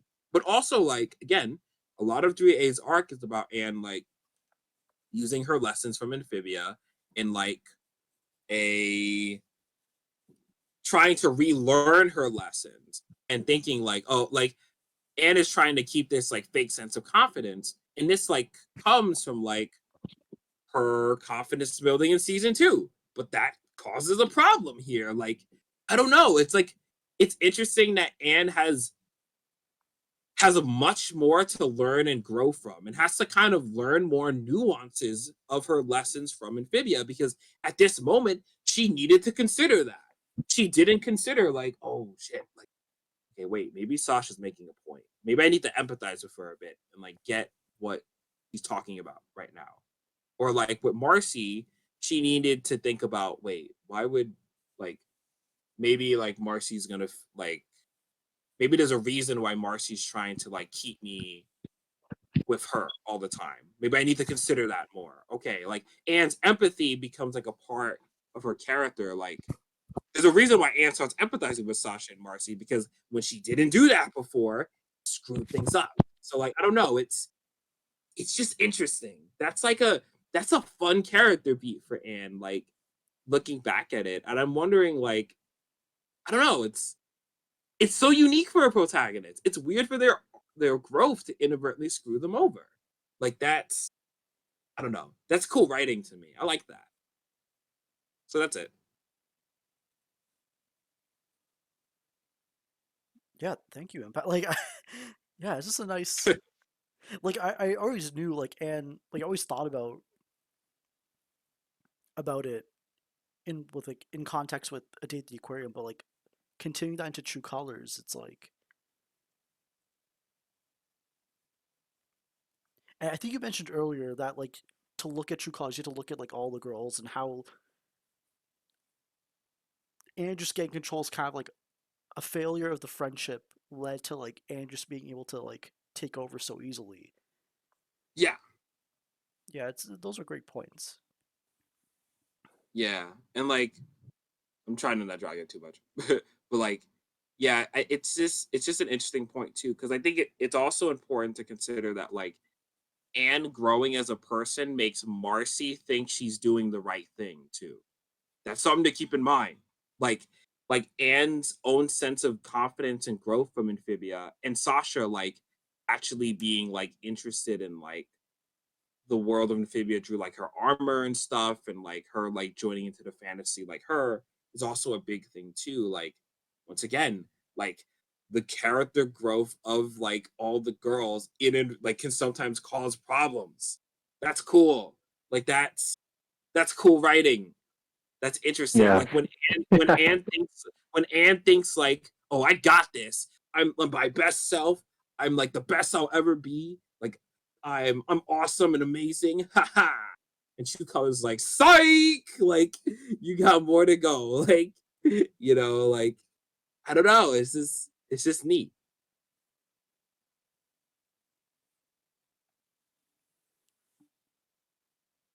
Yeah, that's Yeah. it. Yeah, like No, like I mean that's just really good. yeah, I'm like I don't know what to say. Yeah, but I guess I can just add to Marcy or something because yeah, no, it really is interesting because I remember like before you mentioned that like yeah, there's more nuance to Marcy than her just wanting things to stay the same. No, she's like no, like yeah, she's 100% supportive of Anne and Sasha growing. Like she wants them to grow as people. Like she's proud Yeah. of their growth. But like, yeah, part of her struggle is that like, this friend group, maybe this friend group potentially separating, that could be a part of the growth too. And that was just something she struggled accepting. And I think like also I'd even love to mention with Anne, like it was always something that I don't think like the show mentioned, but just like I always knew. No, I always thought about. It. I was like, it was just something I always thought about. Was just like, yeah, this friend group was doomed to fail when like, no, because even Anne was making the mistake of like, it's weird. They were accepting Anne as a new person, but they were still not acknowledging what that meant for the actual friendship because it just because it's like no, because it's weird because like Sasha was like, man, I like being a bitch, okay. Then Anne was just like, okay, but you gotta let me be me. And Sasha's just like, because it's funny because Sasha says like, oh, fine, like that happens. Then fine. She's like, okay, yeah, we can do that. Like they're all teary eyed in the dinner, and then it completely fails in the next episode. Literally, like it was unsure. There's very small time between that and True Colors, but it just shows like that whole idea was unsustainable. Like they were just going to go into another loops of like Sasha screwing Anne over, destroying her trust, and then having to win it back, and doing that over and over and over and over again because they had to acknowledge something. Like their friend group was just I don't want to say fundamentally broken, but I mean, it it had to was. change. Oh, Like, it was. it was, to be Yeah, honest. yeah, Like, yeah.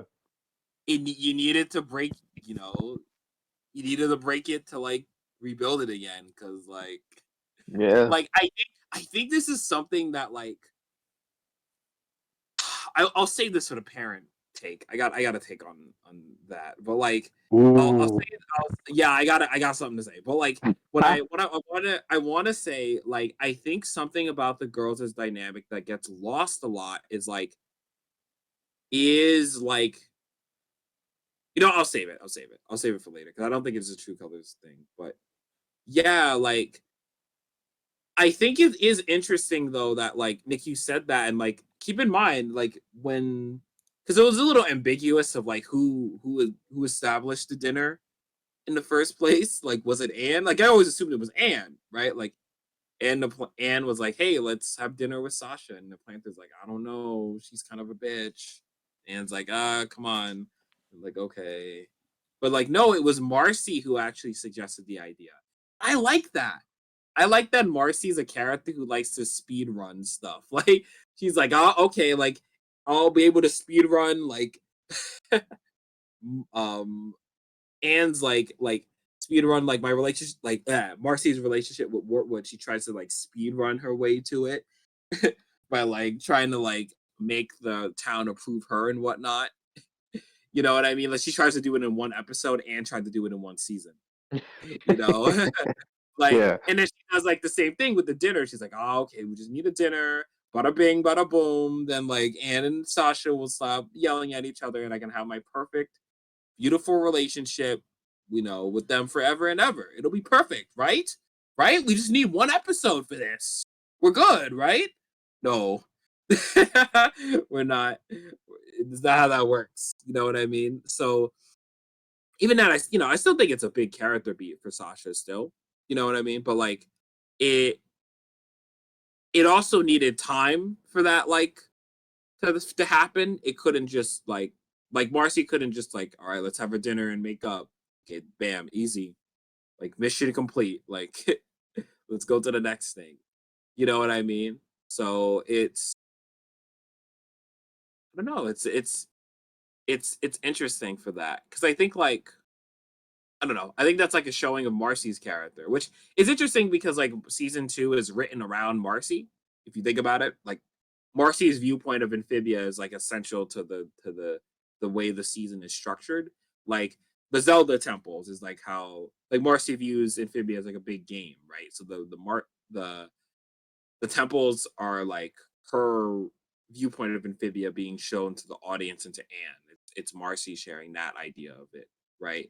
Or like Anne just being a herald that sends them to different quests and stuff, and like things like that. You know what I mean? like Sasha like joining into the quest and actually having like armor and like actually get invested into Amphibia's world as much, and her trying to get Anne into it too. So the season is kind of written around Marcy's viewpoint. So having that kind of idea that like like the dinner was like a rush job to like get Anne and Sasha to like stop arguing is kind of interesting considering Marcy's like viewpoint of relationships that like yeah, I don't know. Like there's something more to it than that, but like it's interesting. I think to wrap up with True Colors, like there's a lot of payoff in True Colors that I think a lot more than Reunion. And while Yeah. I think True Colors Reunion is very like a very personal, like the finale feels very personal. And while True Colors does have that, I wouldn't say it's as like intimate as Reunion, which makes sense because of the scope of the story. Yeah. Um, I'm just trying to like lead into like the like without because we've already gone in depth about like the leak stuff and sort of the legacy of True Colors going to season 3. But I think in regards to season 2, like when we do our 3A retrospective, like I of course like True Colors is gonna be kind of like a discussion point about it. So I don't want to talk too much about it there. But at least True Colors in regards to season 2, despite what I talked about the temples and like a couple of the Wartwood episodes, I do think True Colors like perfectly kind of like wraps up season 2 and a lot of like the plot threads that have been like going on throughout the season.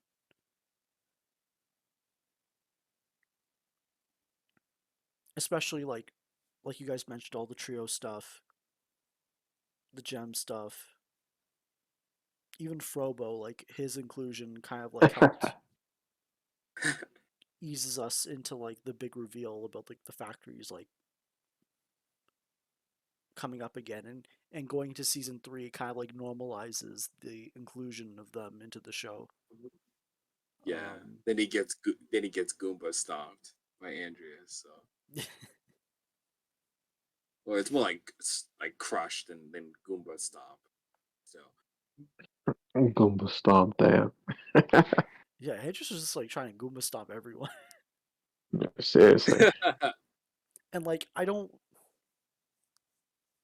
we don't need to talk about the stabbing to be honest because like I feel like that's been discussed to death. Yeah. Yep. Oh yeah, yeah, yeah. I just realized the wording there. Icon, iconic moment. Yeah, But this for this definitely got a lot more people to like tune into the show. Um, without a doubt. Um,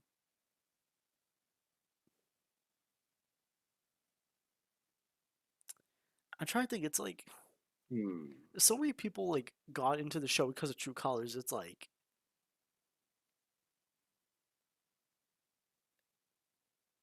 but like how? Like I assume you watched everything before. I mean, some people, Yeah, Yeah. I mean, yeah, they- yeah. Because I will say, man, yeah, True Colors really does have that.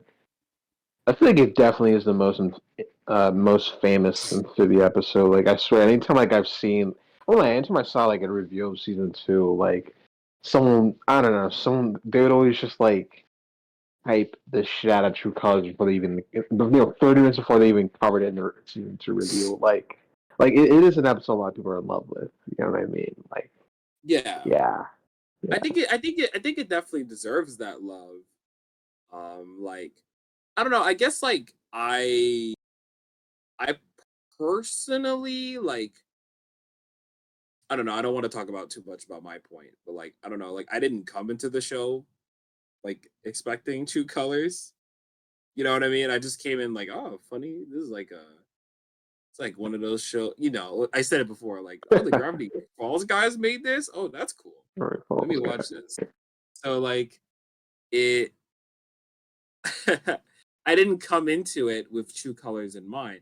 And I think that's something to keep in mind is that like I think a lot of people who are coming into Amphibia like won't necessarily like come into mind with like True Colors or season 3, right?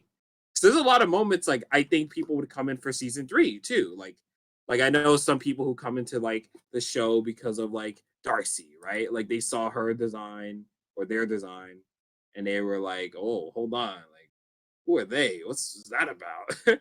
Then they realize the show's not about them and it's like, "Oh." You know what I mean? Like so I don't know, it's like it's I don't know. I feel like True Colors is like has a different vibe to it now, if that makes sense. Like it's still like the most praised episode in the show. And sometimes like that also changes the perception of the fandom and expectations of it for the next season, but we'll get to that later. So we'll get to that.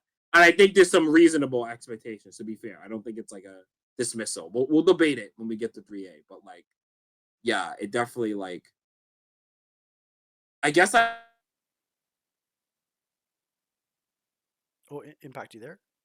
colors like I can look past it like fan art and stuff. Huh?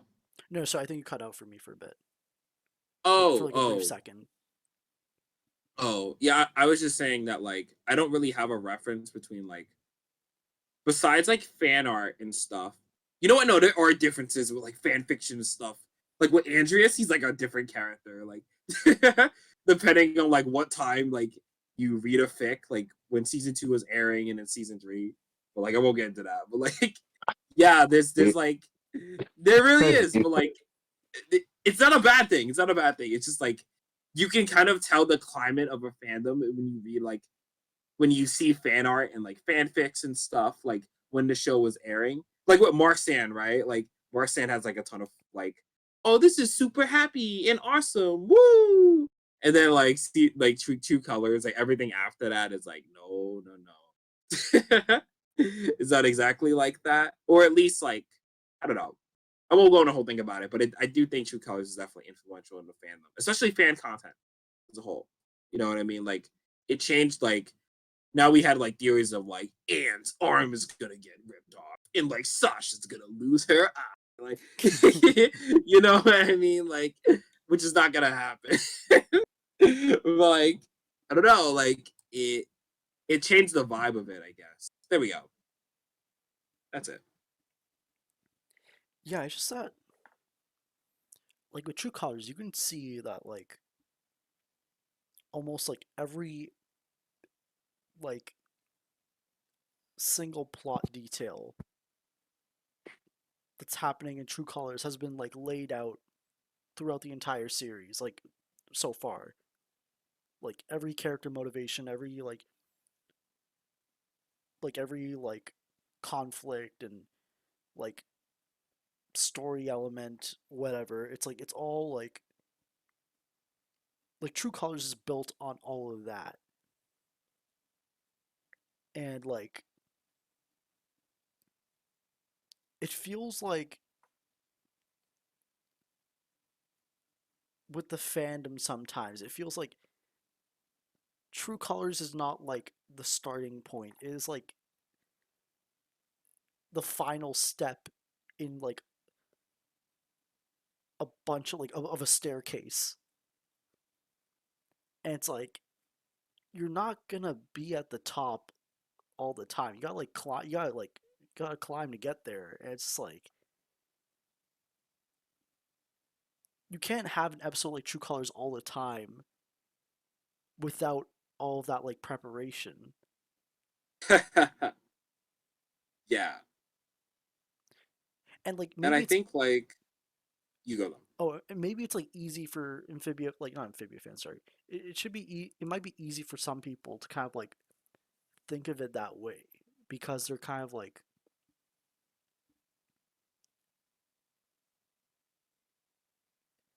because maybe because with Amphibia, it's like some people are gonna like appreciate some elements of the story more than others. Like, or some people are gonna like treat something that happens in the show with more importance than like someone else. And it's like you can't pick and choose which things like you can choose which things like matter to you more, but like in context of the show, it's like everything here needs to be a certain way for true colors to happen. And if it's like if you're kind of dismissing some of the like important like legwork and like world building and like the journey to get there, you're kind of like dismissing why True Colors is so good in the first place. Yeah, I mean, like it's the second act of the story. You know what I mean? Like it's that big like turning point for the whole show. Like if you haven't been like, I think something that I noticed across the board is like I think what can kind of happen to a lot of people because True Colors is thought about as like this magnum opus is like how do I put this? How do I put this? Like trying to think about the best way I can say this. I think sometimes like it's the I don't know, I lost my point. Fuck. Like My point was gone. I do think 2B kind of had like the luxury of kind of just like I shouldn't say just, but it was able to kind of like just like throw mysteries at us because it's like the second act of the story. And I think Yeah. Impact's mentioned this before. It's like just the intrigue alone is like so exciting, and it's just like eventually you need to have some answers, but like in the moment having like all this like shit go down with the temples, and even in like the final fight where like Anne's powers activate, it's like we still don't know how the gems work or whatever, and that's fine. But it's just cool to see. It's just like, super exciting to see all this like action happen. And keep in mind, like Amphibia does have like action, but it's not like a lot of the action's usually like a character versus like the environment. In this case, maybe like like a monster or something in the woods or whatever. Here, it's like we don't have at this point in the show we don't have like the characters going up against the antagonists and their like minions very often. And then True Colors happens, and it's like it's like a battle between like warring parties and stuff. So that's what made it so exciting, I think. Like even throughout the show, like we don't get a lot of like duels, which makes them like feel a lot more like special when they do happen.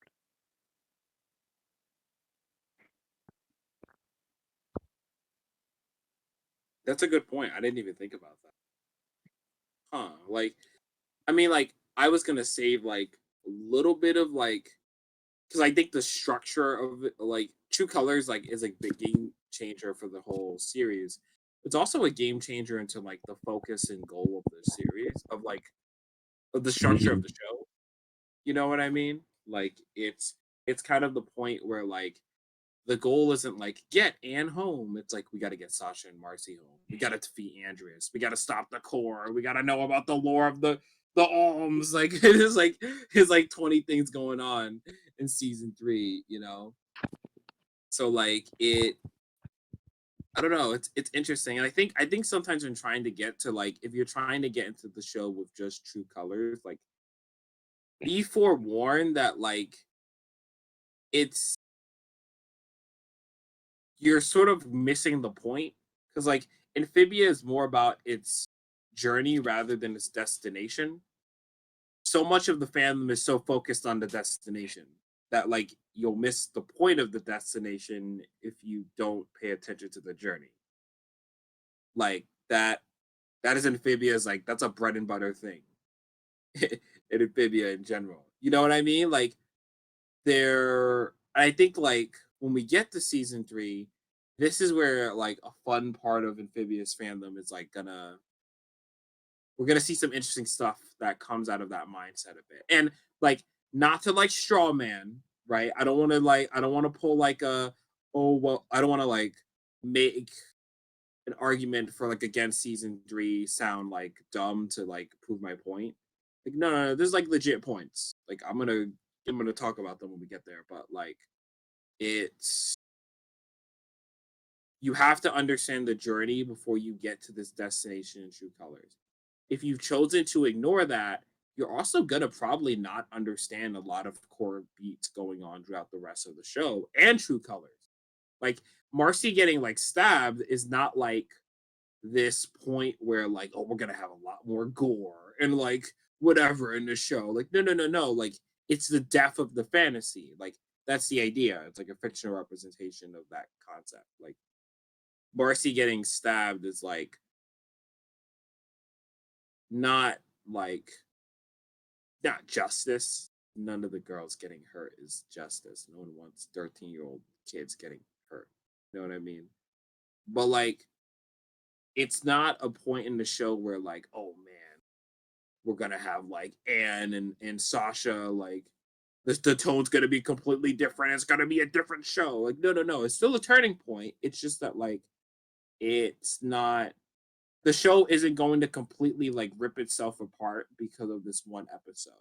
You know what I mean? Like True Colors is like helping out the rest of the show. It's not trying to change what the show was fundamentally was. It's still going to be a similar show. It's just changing it up. Hopefully that makes sense. So like, yeah, that's it. No, I think that's like an absolutely fantastic point. Like that's literally how I've always felt about that moment myself personally, because it was never really like, oh, this is a total game changer. The show's never going to be the same again. Oh, this means now there's going to be violence 24/7 and Amphibia now. Like that was never the case at the moment, and just not to spend too long with it. It's just to me, I don't know because I won't lie. I do think, yeah, there are absolutely fair points with season 3, but I think like something that screwed over a lot of people was just the fact that they were like, with this moment, they're like, "Oh my god, I can finally take this fucking show seriously." Like it always felt like that's what a lot of people were thinking. But like, yeah, I mean, just Yeah, and like it's like the same thing. What were we gonna say? no. Nick, you can keep going. Keep going. Yeah, I was just gonna say because yeah, if you watch season 1 and then you just broke down how they did it, like it just feels like the same principle here. Like they built up a meaningful arc that ended up concluding in a big way. Like that's pretty much like Amphibia never changed its game, but I think like if you were just waiting for it to quote unquote break out of its normal storytelling, yeah, you were kind of just I don't know, you set yourself up for something different. But that's all I got. Yeah, and I think like the vibe of the fandom can sometimes be like, oh, you just gotta if you skip season 1, then stuff gets good. Like when you get to season 2, that's the exact mindset that the show is trying to tell you not to do. Like literally, like it's telling you, hey, like yo, no, these shenanigans are important. Like, if you've chosen to ignore the journey before the destination, you're gonna ignore the point of the show, which is funny because like that's Marcy's whole thing. Like Marcy is a character who sometimes focuses on like the the lore and like the lore and the adventure of Amphibia, like and sometimes not on like stuff like it's people and like it's on the small things. She's always trying to rush stuff You know what I mean? Like I've talked about it a bit before, but like it's I don't know. I don't want to like critique Marcy too much because I have a take to give her to her when we get to Olivia and Uden. But like no, it's a good one. It's a good one. It's just like No, like no, don't worry, don't worry. like it's there's something interesting about Marcy and how she represents the show's audience sometimes. No, That's all I'm gonna shit. say. Yeah. No. Not Damn. not No, in a bad way, that's gonna be very interesting. It's gonna be very not in a interesting. No, bad because way, like, not in a good way. It's yeah. just it's Yeah. interesting. I No, guess it's I'm just interesting. Literally, because it's like, my man, like, I still remember we were talking to Matt, and we were discussing. We were like, I don't know. We were talking about, hey, man, like, why do you think Marcy and Sasha were more popular than Anne? And it was like, blah blah blah blah blah blah. And he was like, isn't it really ironic that we're having this sort of like meta conversation that lines up with the show's themes? Like, I remember you pointed that out. It yeah. was very interesting. It was very interesting. It was very Because like interesting. because Amphibia as a show always like was contradicting like a lot of like traditional like like cartoon like what's that cartoon? But like a lot of like traditional fantasy tropes, right?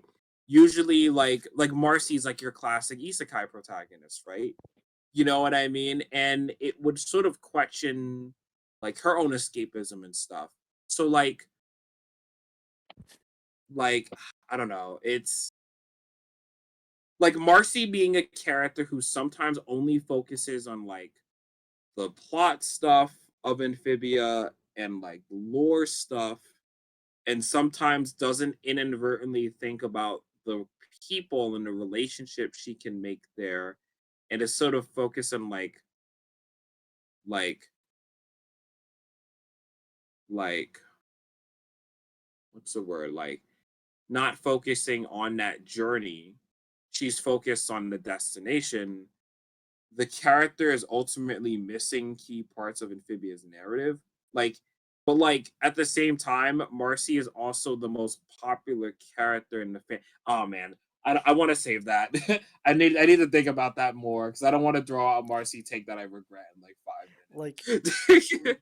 I do think I'm trying to wrap this up, but like, I know how Nick mentioned that like some people thinking like waiting for the show to kind of like break out of like the standard storytelling. I think, but like I felt like kind of like 1B, like 2B was kind of the I don't want I'm not gonna I don't want to call it generic at all. Like I don't mean it in like a bad way. It's just like it just felt like the most like point A to point B like of the series because like at least with like 2B at least with the start of season 2 it's like they're figuring out how to get to Utopia. It's like getting there, learning about it. Here it's just like one place after another. We're here, now we're there. And then we just gotta, get these gems checked off our list to get them recharged. And now we're back in Utopia and now we're on Earth. It's like it's still great. It's just interesting to think about how like more like